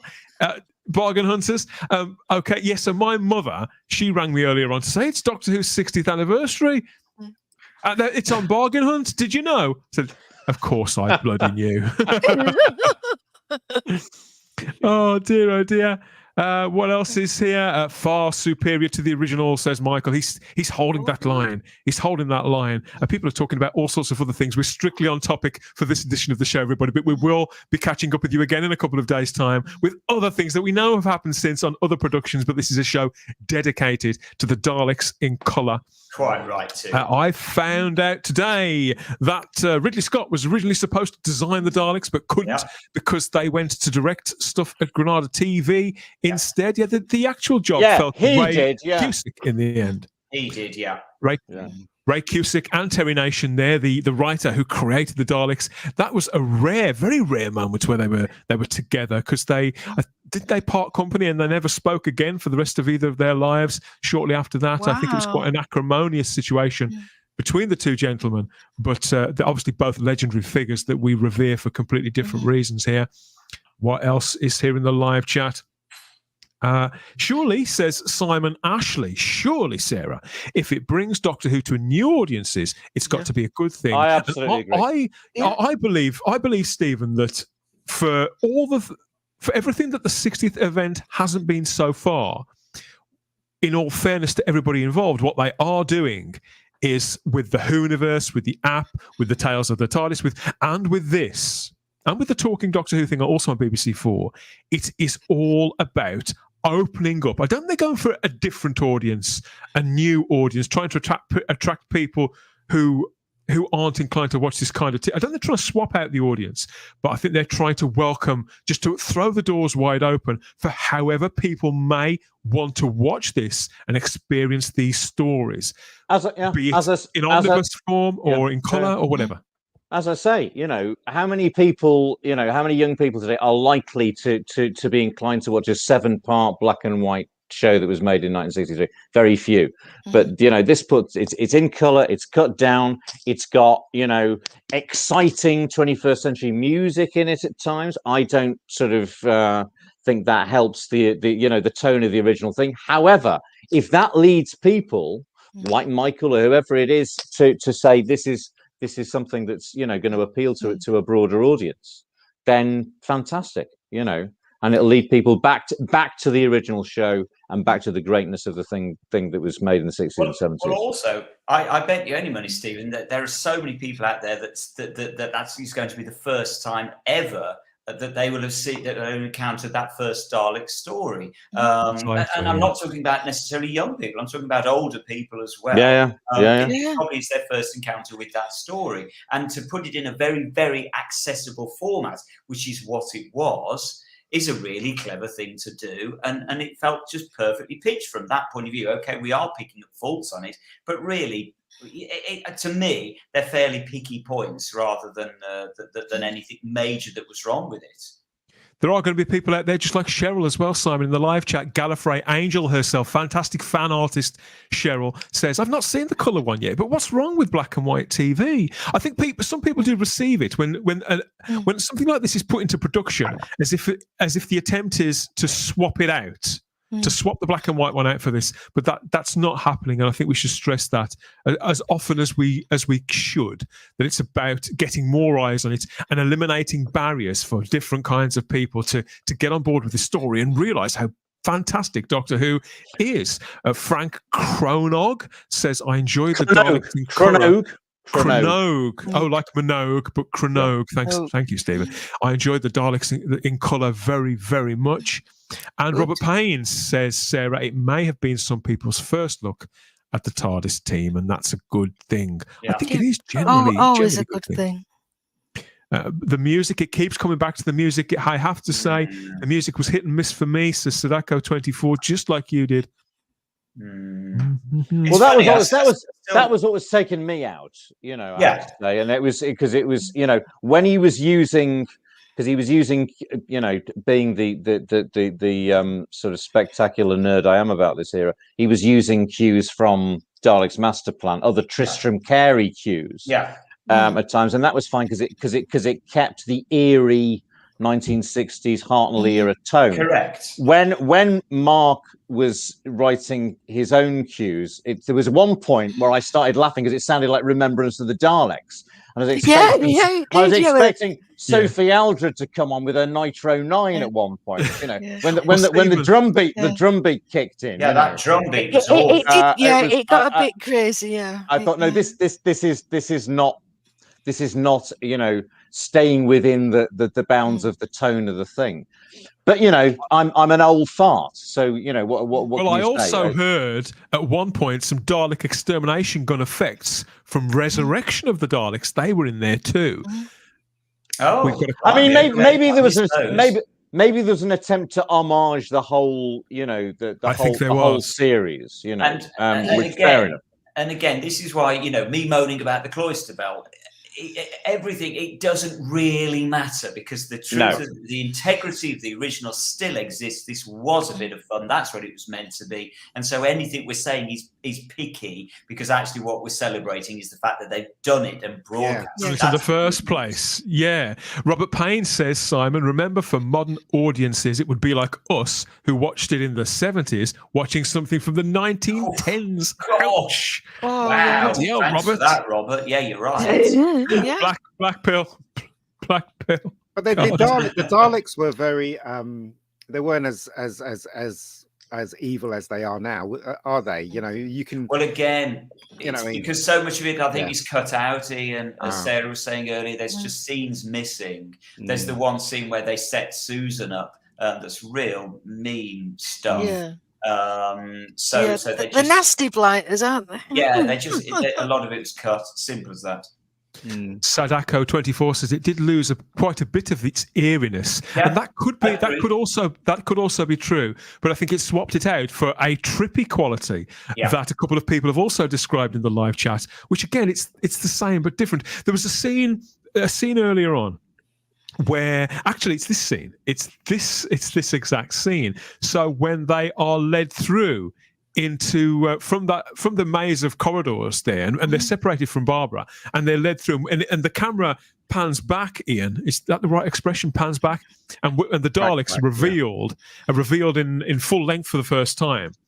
And that's again we keep coming back to the music. I think this could be the sticking point, because the music goes right up and it's new music, and the reason why that scene always creeped me out so much is because it was so still, and so next to silent. And by putting music in there at all, because the echo of the walls, when you hear those voices for the first time, I still believe, maybe I'll feel differently when I've watched it a couple of times, but I still believe you should only hear those voices. Yeah, but it's a different thing, though. I mean, it was just this is a different version of the same story. Yes, that's what it is, and I accept it for that. Yes, I've watched the original only once, mind you. And you're right, there are some eerie moments in there, and some music doesn't belong, whatever. But you know what? Again, I would say that I thoroughly enjoyed this, and I take my hat off to everyone that worked on it, because it was so enjoyable. Yeah, we all do. It was fabulous. What else can I say? Yeah, what else can I say? It was difficult. Really I mean, I can't say there's many stories that are easy to colour. Exactly. Yeah. But this is quite a difficult one. You've got a lot of metallics. You've got the sweat coming off the faces because they're ill, that kind of brilliant detail. You really pick up on these details in the colour. And if you know Mark, I mean, I know Mark Ayres, right? He's very passionate about Doctor Who. He's just like all of us. He loves Doctor Who, and when he gets a chance to do some music for Doctor Who, of course he's going to go full steams ahead. He ain't going to hold back, is he? You know what I mean? You can't see him holding back. So that's what he gave us. It's through love. Through the love that he did it. Do you know what I mean? And you can't say any fairer than that, can you? Do you know? No. So I'll take my off. I love this comment from PD Rich, actually, Ian, who says, "Oh, I get it now. I wasn't on shrooms when I watched it. Should I have been? Well, I felt like I was in some of it. I have to be honest. There were a couple of times when you saw the Daleks together in the controls, it felt very much like the Teletubby spaceship, with all the colours. I was like, oh my god, it's so bright. But it's no worse than what happened in the movies. That was Technicolor, so that's fine. Let's not denigrate psychedelic experiences. I think we would all have enjoyed it 1,000 times more if we'd been on psilocybin. However, my sort of final comment about this is, it's like there are great works of art in history, great works of literature.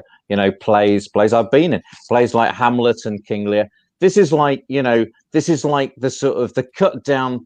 Illustrated picture book version of a masterpiece, and it's fed to children. Children will like this and might be led to go back to the original masterpiece by having watched it, right. and they wouldn't have bothered if they hadn't seen this. And that's what this is for. I salute it for that. I understand the people's fears, Stephen, but generally I think that its heart is absolutely in the right place. You can't get rid of the original. It's not replacing it. No. It will enable people to go back and watch the old stuff that wouldn't have bothered otherwise. And that it's fantastic. There's a school of thought out there that believes that we're one step away from colour Daleks, from colourising the Daleks in that, one step away from that to something like this. But I personally don't. I don't think that. I don't think we're anywhere near that.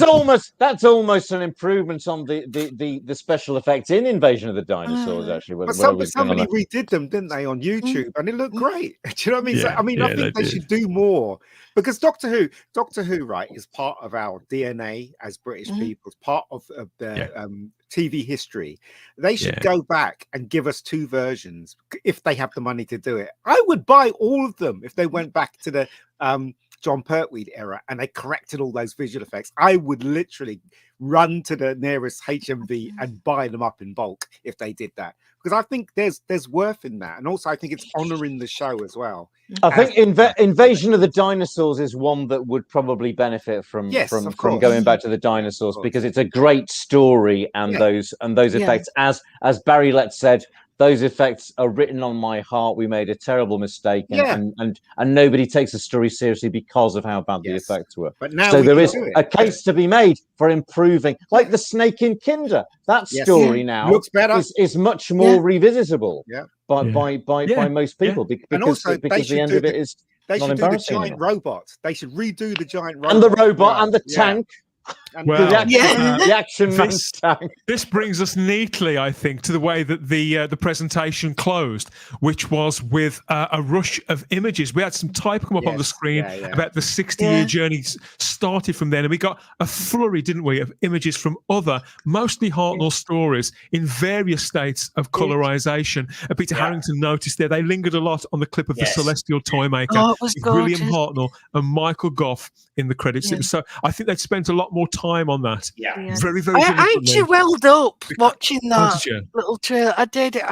There was just something about, because it, again, like Ian was saying, it's made with love, and the fact that they'd gone and they'd chosen something from everyone that that they can do. I just thought, even if we don't see the light of day, it was still a beautiful Is moment. the main problem with this Barbara's blouse? Is that no, that's visually music? Not a problem for me.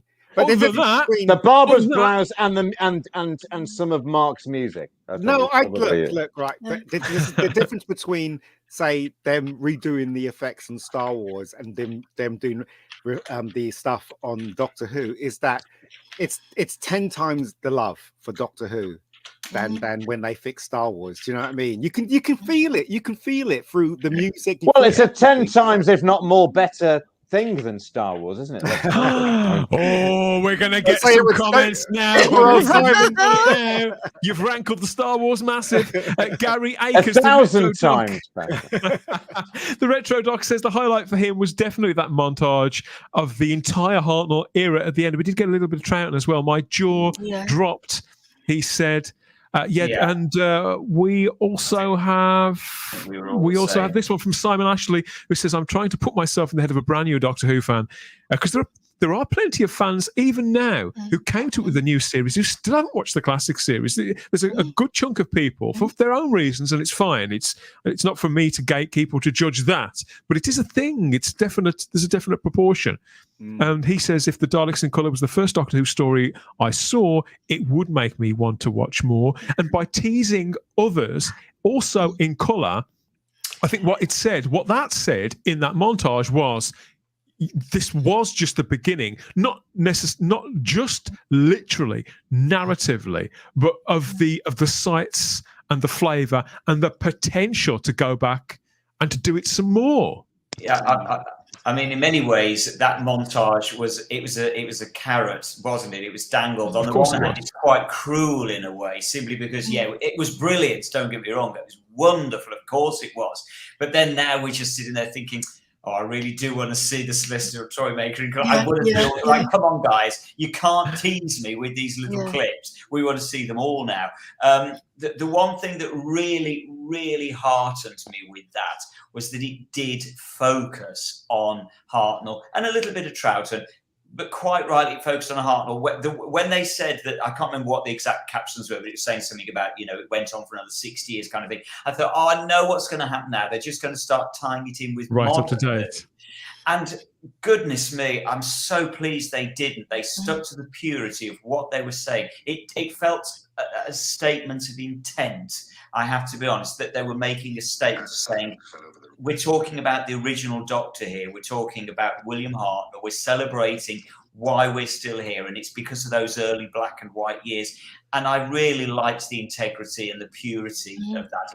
And honestly, Simon, I think that we have Russell T Davies to thank for this. I think it's a concerted effort on his part. I know that he's becoming a controversial figure. Yeah. Some of his decisions are pleasing people more than others. But in this instance, opening it all up to people, putting it all on iPlayer as part of the Whoniverse app is a big part of it. Making these decisions, making it accessible, taking down people's barriers that are particular to them, and making it all so much fun. It just goes to show shades of grey. I do think we have Russell T Davies to thank for this entire initiative, and I do think that in time, we won't know for another 5 or 10 years how successful it all is, but Whoniverse, it does seem to be taking off.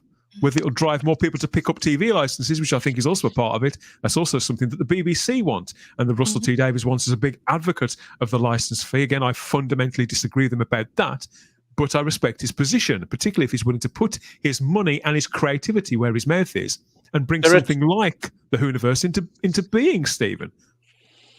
There are two. Simon would probably disagree with me here, but I think that the two greatest stories in the history of Doctor Who.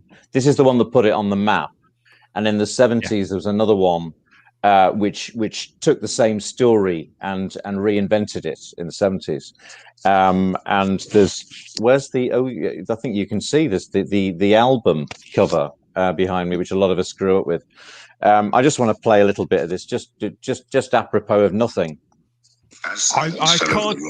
No, it's just 24 seconds. They could take us down if we play that. We might get blocked. Right. Yeah, we can't. The really show play might that. go down. Yeah. What we're going to do, you can do it, Stephen. Anyway, you can tell us what was it going to say. You could do it brilliantly. I'm not in any doubt. No, I'll leave it for another time. Carry on. Sorry, it was perhaps a mildly controversial statement. Carry on. I can imagine. Okay. Yeah, we will definitely get taken down if we play copyrighted material like unbroken for 20 odd seconds. I know it sounds it's a shame. We've had it before. We've been taken down. PD Rich says the end montage was the best bit. So even PD, I know that PD has been struggling with this as an idea, as a concept. So I'm glad you can be pragmatic about it. And I like it. I like it. Everyone. Evening, everyone. We've got a comment from Drawing Jackrabbit who says, the chat is jumping a hell of a lot, so it's quite difficult to keep track of. Evening, everyone. It was awful. I'm at Gen Z. Night, everyone. And he's don't go Drawing Jackrabbit. No, don't go, Jack. Thank you. Is that the first time Drawing Jackrabbit's been in? I think. Are you a newbie Drawing Jackrabbit? No. You are welcome. It's lovely to see me. He's very much entitled to his opinion. What is very important for everybody to remember is that the most important sort of inclusivity is intellectual inclusivity, and that everybody's opinion is equally valid. And people should be able to feel relaxed about saying exactly what they think. If they don't like something, say they don't like it. Don't be afraid of somebody calling you a bigot or whatever it is. Just what I love about this channel is, it is free thinking, big thinking, and people are allowed to voice their opinions, whatever they are. Totally. And there should never be a problem with that. And that's why we just don't want Drawing Jackrabbit to go. Don't leave us. You're entitled to your opinion. Just stay and watch. Richard Brooks says, I have to thank Bad Wolf for having the classic show and this colorization, all credit. And people are asking about further stories. Now, we do know that it has been confirmed by Russell T Davies in Doctor Who magazine that they are working on additional stories. I think it's plural as well. And we did have the team leader on this project, Rich Tipple. He was in the live chat a couple of weeks ago talking about it. Obviously, he didn't tell us exactly what they were working on, but they were joking. Both Rich and Kieran were in the live chat, and they said to one another, there was a bit of banter, wasn't there? It was like, get back to work, Kieran, and all that. So it seems they're working on something now, and fresh images have been shared today, which we'll come back to on the next edition of Type 40 Live in a couple of days' time. Make sure you have the cloister bell turned on to get your notifications, and we'll bring you everything we know, as much as we can say anyway. I'll be careful when I say that, haven't I? Because there are certain things I can't talk about. Oh dear, it's easier on the podcast when you're not live. Yes, we'll bring you as much as we're able to tell about the things that we do know on successive editions of Type 40 Live. Ooh, can I just check? Was I the only one who felt cheated out of not having the Doctor Who theme as the closing music? Yes. I hated that. No, I was too. I felt the same way. I'm sorry to go on about the music, but again, I know it was Murray Golds that did that end theme. Whatever it was, I don't know. Hated it. It was fine for the montage. It was brilliant. It was the Wedding of River Song that was the title of the chat. Is that what it was? Yeah. Well, it was awful. It was fine for the montage, but really, it was sacrilege to not have. I know it should have. I mean, like you say, it got me fired up with alongside the montage, but it should have ended with the original theme. Well, It why was it stood out? outdated. Why it stood out is because the rest of the presentation had been so sensitively done, Yeah. and so and particularly with reverence to the two directors, to Didier Derbyshire, to Verity Lambert, it had been all sensitively done, and then that appeared a little overindulgent. Yeah, it did. Because I'd come to the conclusion that they'd done that because they had to include names in the credits, because we know the BBC and most broadcasters, come to think of it, don't like their end credits to go past a certain runtime. And they had to get the original credits in there, the people who actually made the show initially, and fully credit everybody who's worked on this presentation. So that could have been part of it, but it's still, they could have still used that original theme tune. They beefed it up. But Simon, they beefed it up. Exactly. They'd updated it and beefed it up for the opening credits, and that worked brilliantly. And that's all you needed to do. That's all you needed to was to reprise that. I just felt thoroughly cheated. I had this brilliant hour and quarter celebrating Doctor Who, and then you're just waiting for the theme tune. And so and it doesn't come, and that's what people expect, particularly if they were children who saw that when it was first going out and they wanted to have that feeling again. I think that's what Ian McLaughlin would have wanted. Mark Milford asks, what will tonight's viewership numbers be? More than 1 million? With BBC4, I have no idea, Sarah, because now they don't even commission new stuff now, BBC4. No. They used to have new documentaries and new sitcoms. Now they're largely an archive channel. So I don't know what's a reasonable expectation, but obviously I hope it does really, really well. Paul Toastland's in. He's still not happy. Paul, 60th not going well so far. I think that depends on who you talk to, Paul, but I hope it gets better for you as the next few weeks are going on. Happy Doctor Who Day to you nonetheless. Paul. Depends what you're looking for.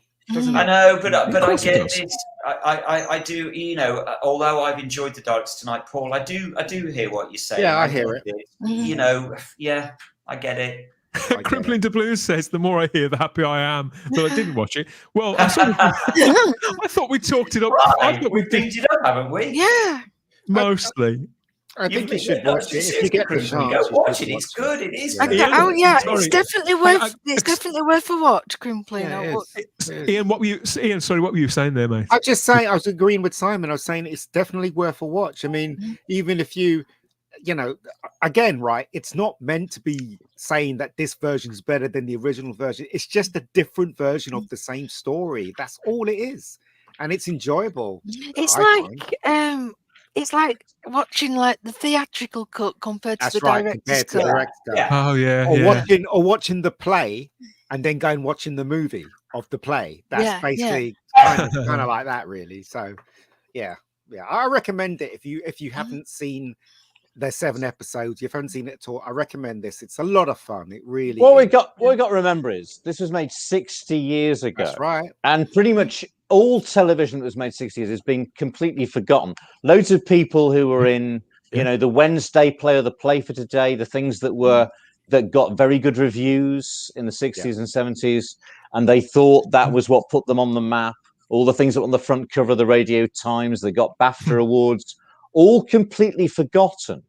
Doctor Who goes on, and here we are tonight, 60 years on, and they've colorized this story, a 7-episode black and white piece of television, and who knows what the viewing figures are. That is just astonishing that it's still here, and that young people will be watching it. Will never that could never possibly have had the access to it. So you know, we've got to salute the revived series for extending that longevity of the series that's still going on. Whatever anybody thinks of what, you know, Russell T Davies has done recently or whatever it is, it's going on and it's reaching new audiences. And he doesn't kill it, right? Sorry. No, I think you can't kill it. It can be cancelled. It was cancelled for however many years. You know, the concept is so strong it will always come back. You know, and that's undying. I'm happy to say that this edition of the Daleks in colour that's premiered tonight on BBC4 is going to be available for us to watch over and over again for as long as we want. I would imagine it's going to be up on the Whoniverse app from now until heaven knows when.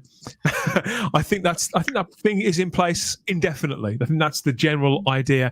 But for people like me who crave crave ownership. If I can't dust it, then I don't own it.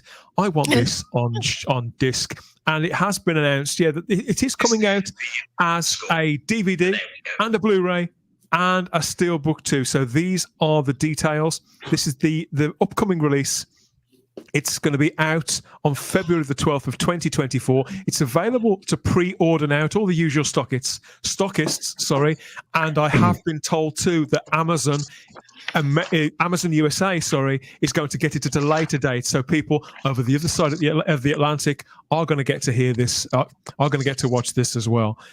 This release will also include the original 7 episodes in black and white as they were originally broadcast, and an exclusive brand new 15-minute featurette, as well as all the special features from the previous edition of the Daleks, which came out on DVD. So this does sound like a very nice presentation. And I was thinking, Ian, depending on the bit rate or any compression that may have been necessary on BBC 4, it could look a lot better when you get it on disc there.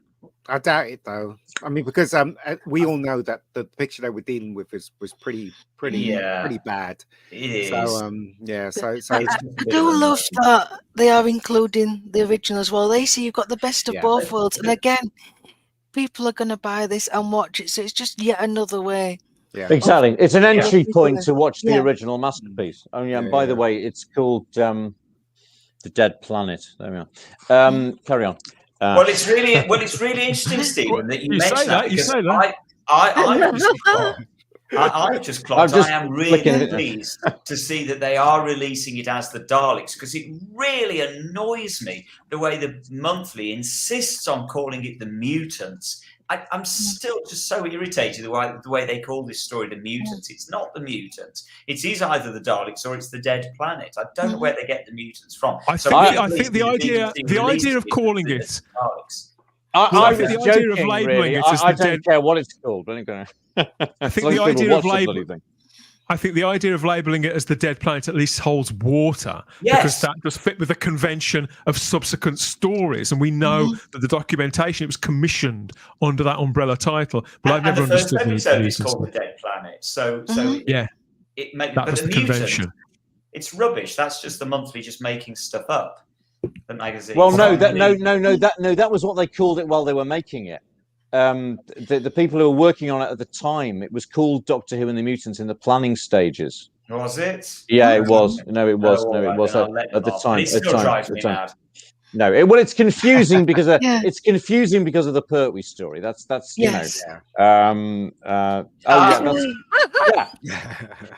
that's a title. I'd watch that.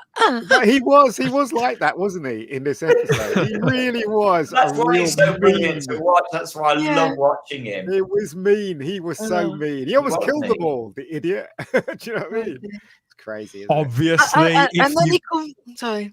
Go on, Dan. Sorry. I was going to say, if you can't wait, you want to get this in your life, or you want to see the original version, you can get it on DVD there. So as we've just seen, that's still available as part of the beginning box set. Now, people are saying this is sold out all over the place, and I know why, but it hasn't sold out. You can still get this. It's just some of the major retailers did run out of stock for a little while. There are plenty of copies of the beginning box set out there. Trust me, I've done my research, and that's where you'll find the Daleks there on DVD ahead of that brand new Blu-ray release there. That's coming up in a couple of months. Or you can find it on the ITVX app as well, along with lots of other episodes of Doctor Who to stream there. I struggle a little bit with ITVX when I've used it. I think it's got a major problem with buffering and things like that. But at least the episodes are there if you want to see the original presentation, just like Stephen did this morning. And I presume it's on the iPlayer as well, isn't it? It is. Oh yeah, absolutely. Yeah. In fact, I went out and carried on watching it on the iPlayer while I went and did some shopping. That's the wonderful thing about it being on the iPlayer. And it's so beautifully sort of catalogued now. It's so easily accessible. It's brilliant. Did you crash into anyone with your trolley when you were watching? Well, you're assuming that I have a trolley. I just went to a little local grocery shop and did a very small shop indeed. I didn't go to Tesco's. Obviously, if you like your Daleks in colour, remember these? Remember the Paradigm Daleks? God! Awful. In fact, we watched that today. Zach wanted to watch it. Teletubbies Daleks. We like to bring back all your memories here for Doctor Who's Diamond Anniversary here at Type 40. Doctor Who Day, the 60th anniversary, and we'll be dragging more memories, for better or for worse, onto the screen for you on subsequent editions of the show. But we're gonna be winding up in a little while, but before we do, all that excitement, it means that I've got to go, Ian. I've got to go. So here is a Type 40 live break, not an ad break, but a break to take a look at something which I think you're gonna. Well, this is what's coming next.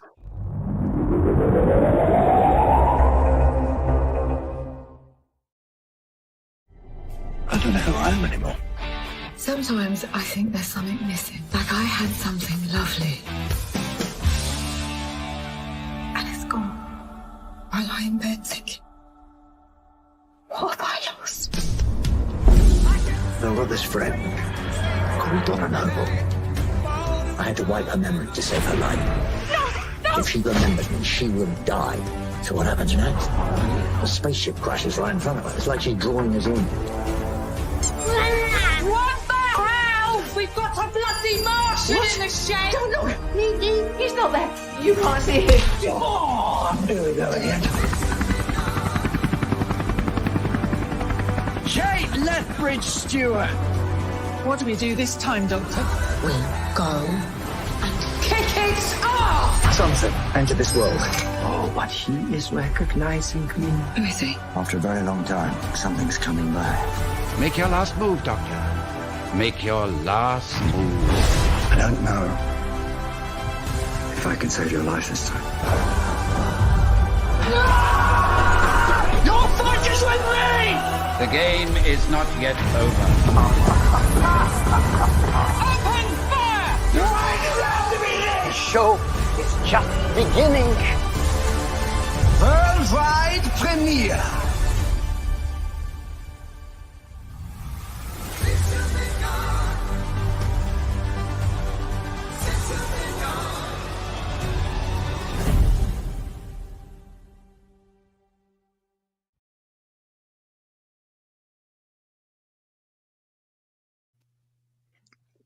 Live, your live stream Doctor Who magazine show. Let's clock some fixed or not so fixed points in the Whoniverse on Doctor Who Day for the 60th anniversary.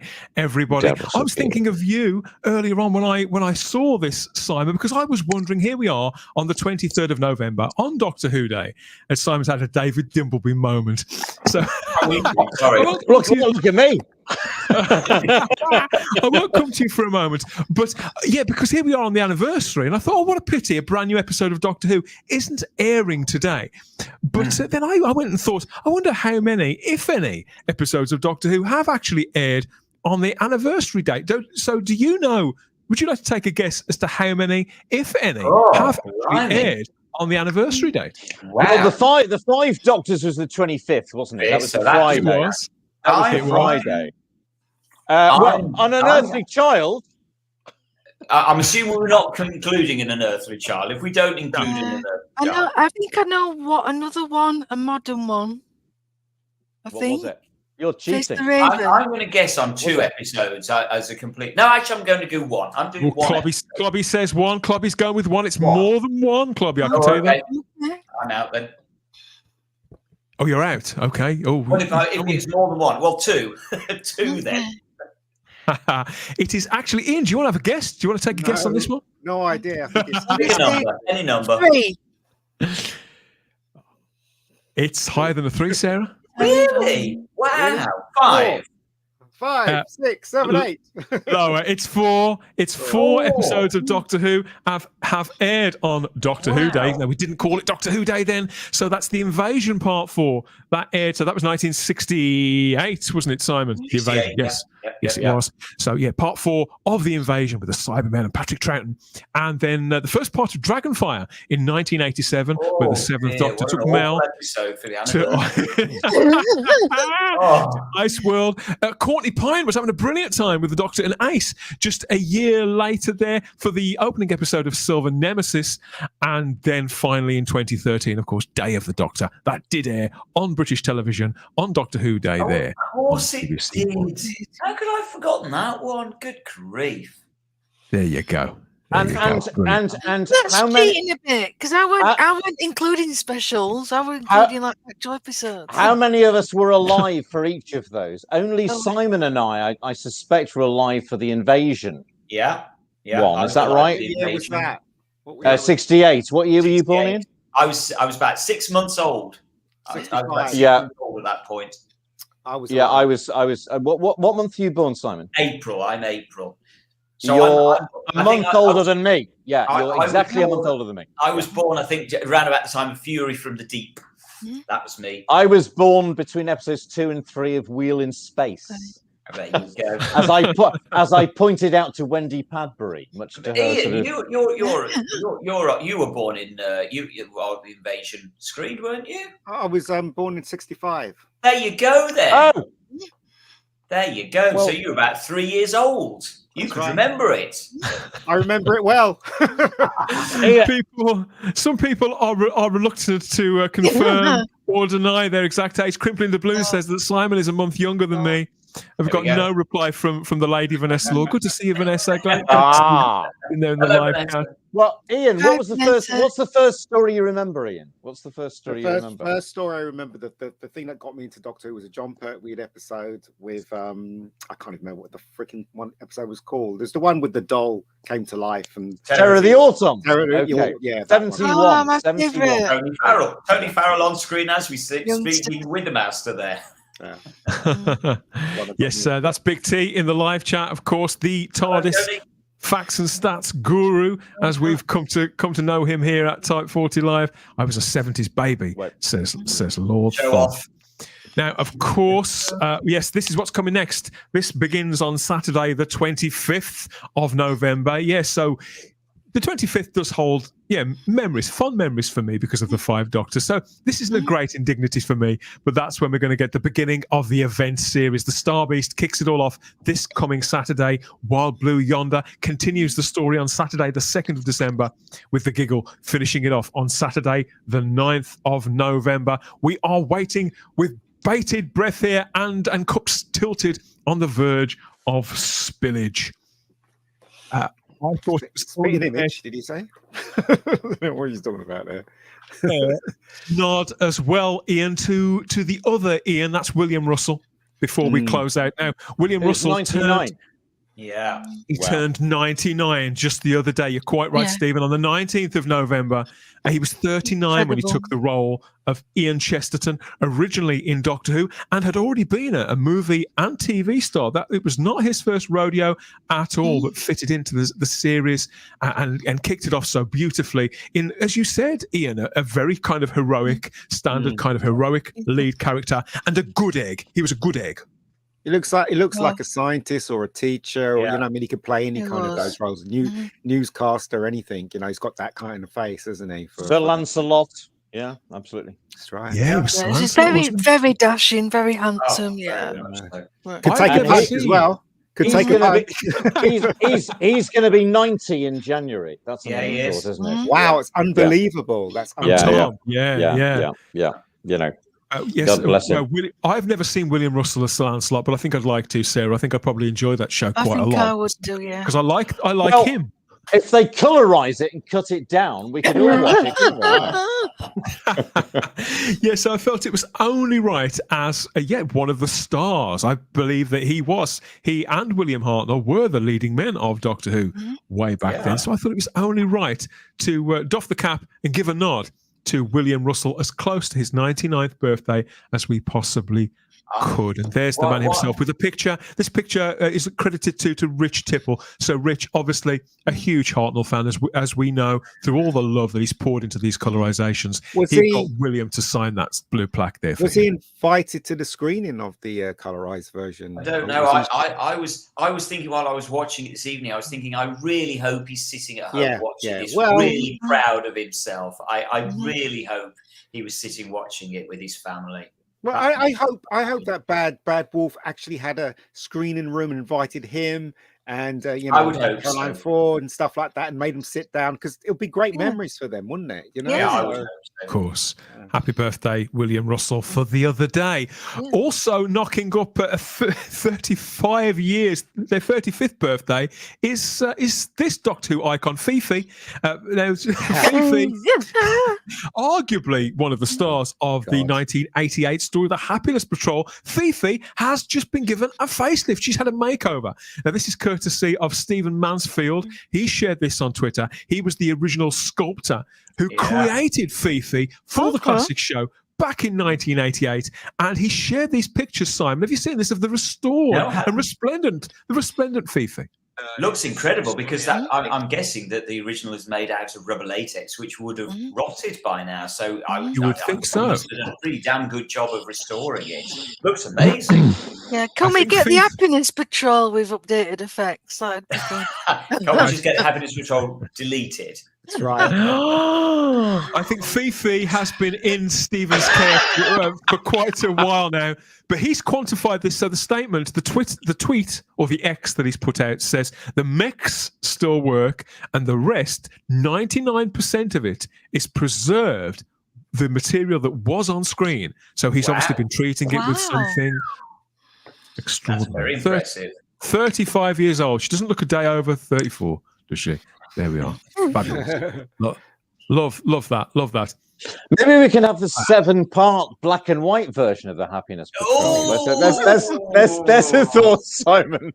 You know what? I got some horrible bad luck when I was in the States. Tubi had the channel called the Doctor Who channel. And I thought, great, because I was there and I was in my bedroom. And I thought, great, see some Doctor Who. And what came on? The Happiness Patrol. I don't know what your problem is. They're great restoration. This is going down quite well in the live chat. Plenty of Fifi fans. Robert Payne says Fifi, the original Bad Wolf. Fair point. I like it. It's a cool refit, says Tony L. I couldn't agree more. But I love that, because obviously Stephen, he working on the show all that time. You know, you're going to get fond of those old props, aren't you? Even when Doctor Who moves on, and now we're about to see Beep the Meep or CGI'd Sarah. You know, it's considerably more evolved and sophisticated technology that's going to bring that to the screen than created Fifi all those years ago. But the fact that she has a place in Stephen's heart and garage, by the looks of things, under some sort of tarpaulin, or maybe wrapped in something that's preserved. Not this Stephen, please. But you know, clear. Not that Stephen.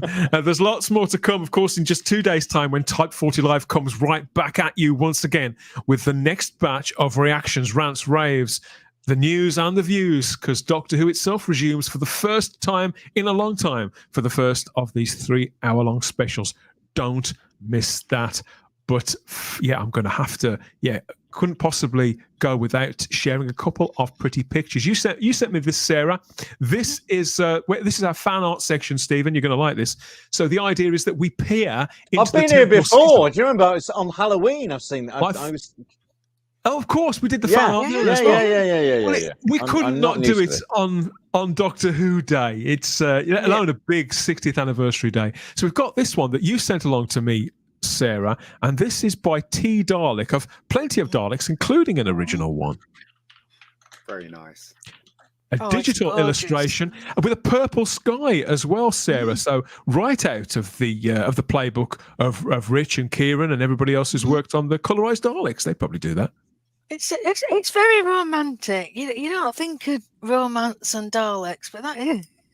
It reminds me. I imagine like a picnic or a candlelit supper. It reminds me as well of Genesis the Daleks, that scene that we talked about recently with the Dalek up on the headland with the purple sky behind it. It's lovely. Yeah. I really like The this. sky should have been purple, not green. Yeah, that's what it should have been. It should have been purple and red, not green and red, I think. But there we go. Wasn't it red to start with?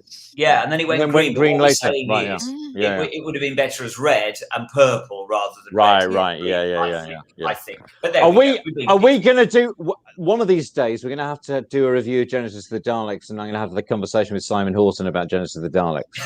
Particularly the fact that I don't like it very much. You don't like very much, and I think it's the greatest masterpiece ever. Particularly, it's quite topical in the light of recent events, isn't it? I don't think. We will absolutely get that one in the books. Next up is this one from our friend Mark D. Lewis, another fantastic painting from Mark. And the reason why I like this one so much is because, well, what is this, Simon? You've had the gasp of breath there. So what's Mark done here?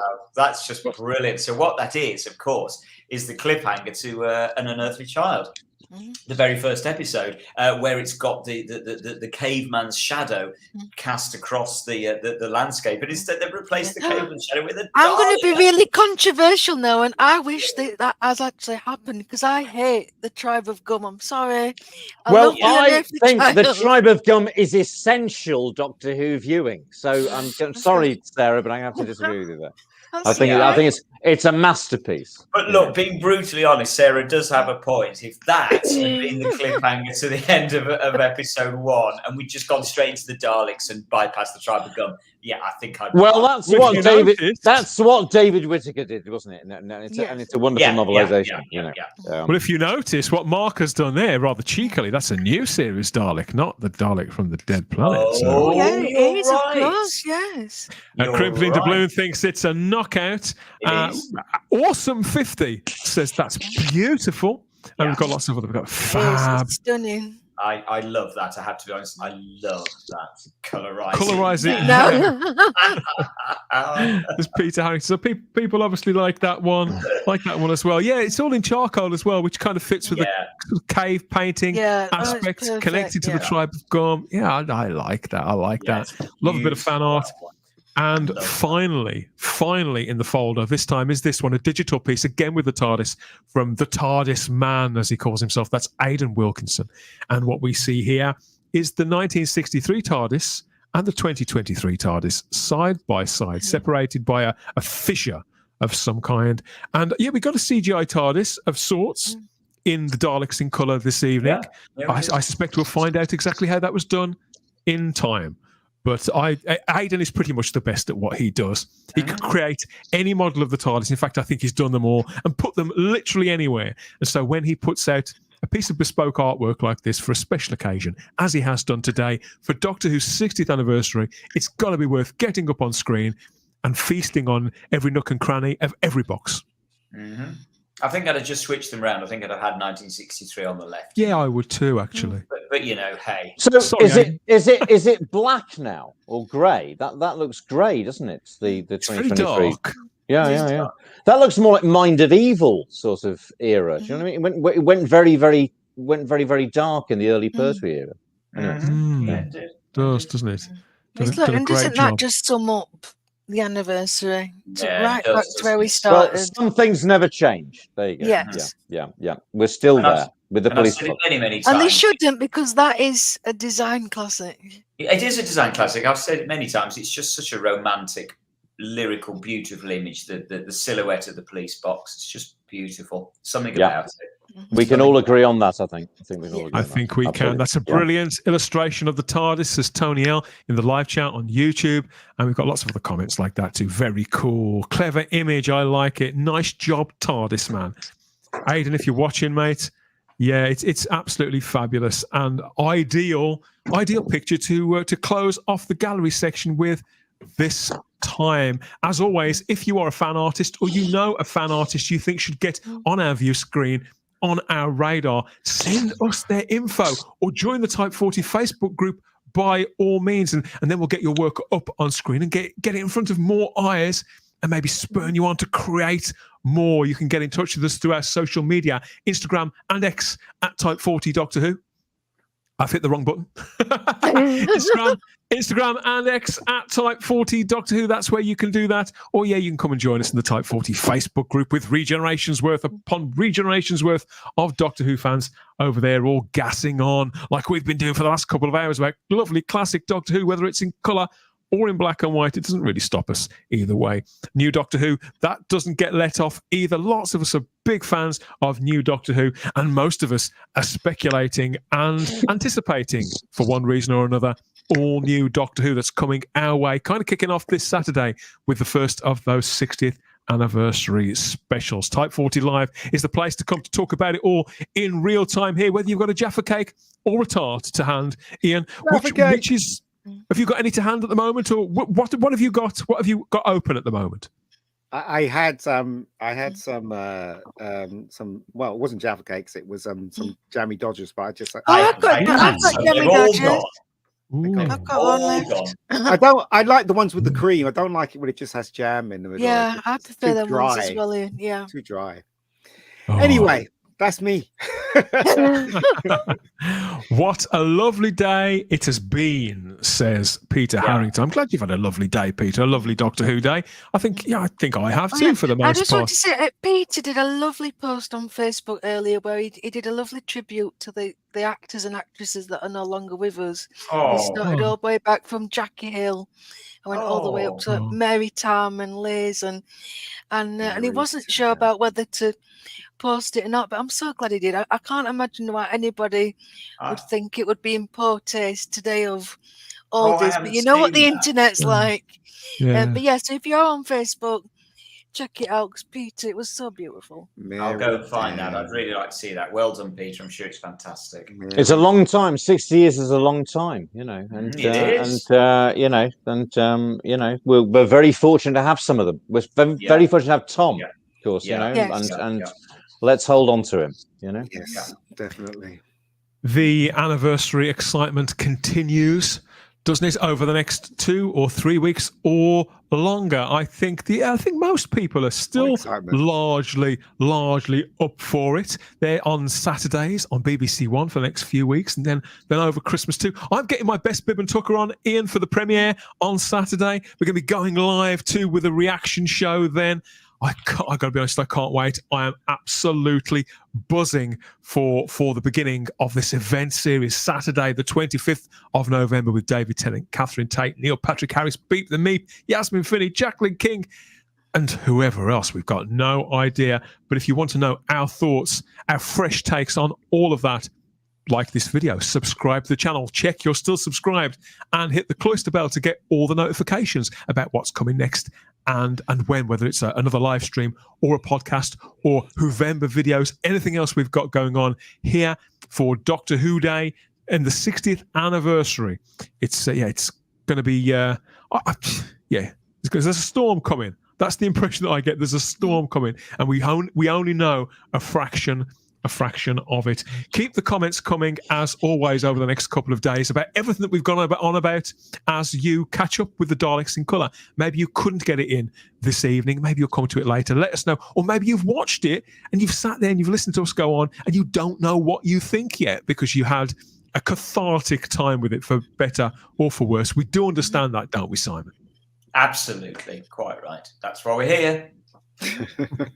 Whatever makes people watch Doctor Who, whatever the entry point is, it doesn't matter. Good. It's all good. Yeah, that has to be how I look at it. And the excitement, obviously, the excitement continues. Certainly for me.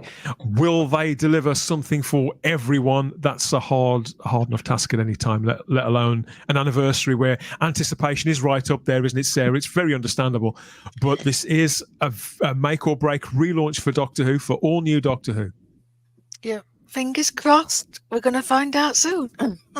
For some of us, it's probably peaked tonight with the Daleks in colour. And again, I get that. I completely get that. But we're here for everybody, nevertheless, and we'll be with you right the way through it. Or again, if you've subscribed to the channel this week, we can't thank you enough. Make sure you've got your notifications turned on and keep the comments coming and share us too. And that wraps up Doctor Who Day, at least, if not the actual anniversary itself. I'm really glad you could make it, Stephen. I'm delighted. And once upon a time, things like this were entry points for people who hadn't been able to see the show. Yeah. Audio versions Yeah. of stories with wonderful characters who looked like that in those days. Anyway, when we couldn't get VHSs, we had them on vinyl. Yeah. So thanks for coming, Stephen. Hope to get you back on for more podcasts and live streams and everything. I'm soon looking forward to it. If I'm still alive, it'd be wonderful. Ian, let's hope so. I don't get shot. Ian, I know you haven't actually been anywhere, but we haven't seen you for a few weeks. It's great to see you again, mate. Yes. Camera's working. I preferred it when the camera didn't work. But yeah, so do I. Where was the diary tonight, though? No time. Weren't you missing that, Ian? The diary. It's your favourite book, Ian really wanted me to do a diary. He persuaded me, but I said no, Ian. Just once. Oh, we're gonna let it go. What's he like? He'll be having nightmares. He'll be having nightmares about the Daleks. I wonder if there'll be any kids who watch that tonight for the first time who haven't even seen Daleks before, who may have an uneasy night's sleep. I hope so. That's what it's about. Scaring the little buggers to death. You know, that's the whole point, isn't it? That's one thing we never actually went through in the chat. I wonder if there's anybody out there that saw it for the first time tonight in the chat. Maybe that's the first time you've ever watched it. Please let us know in the comments. Let's talk about it now, but... Yeah, do what Sam said. Yeah, sorry, what did you say, Sarah? I said, if anybody has seen it for the first time, let us know in the comments. Yeah, you should do what I say anyway. I think that's a really good idea, Dan. You should. Listen, we always have the time if you have the space here at Type 40 Live, but seriously, don't have nightmares. Happy Doctor Who Day, everybody. And here's to the future. I had to get Delta and the Bannerman in there somewhere, Sarah. do have nightmares. That's what it's all about. Happy Doctor Who Day. Bye-bye, everybody. Bye-bye. Happy Doctor Who Day. Bye. Bye.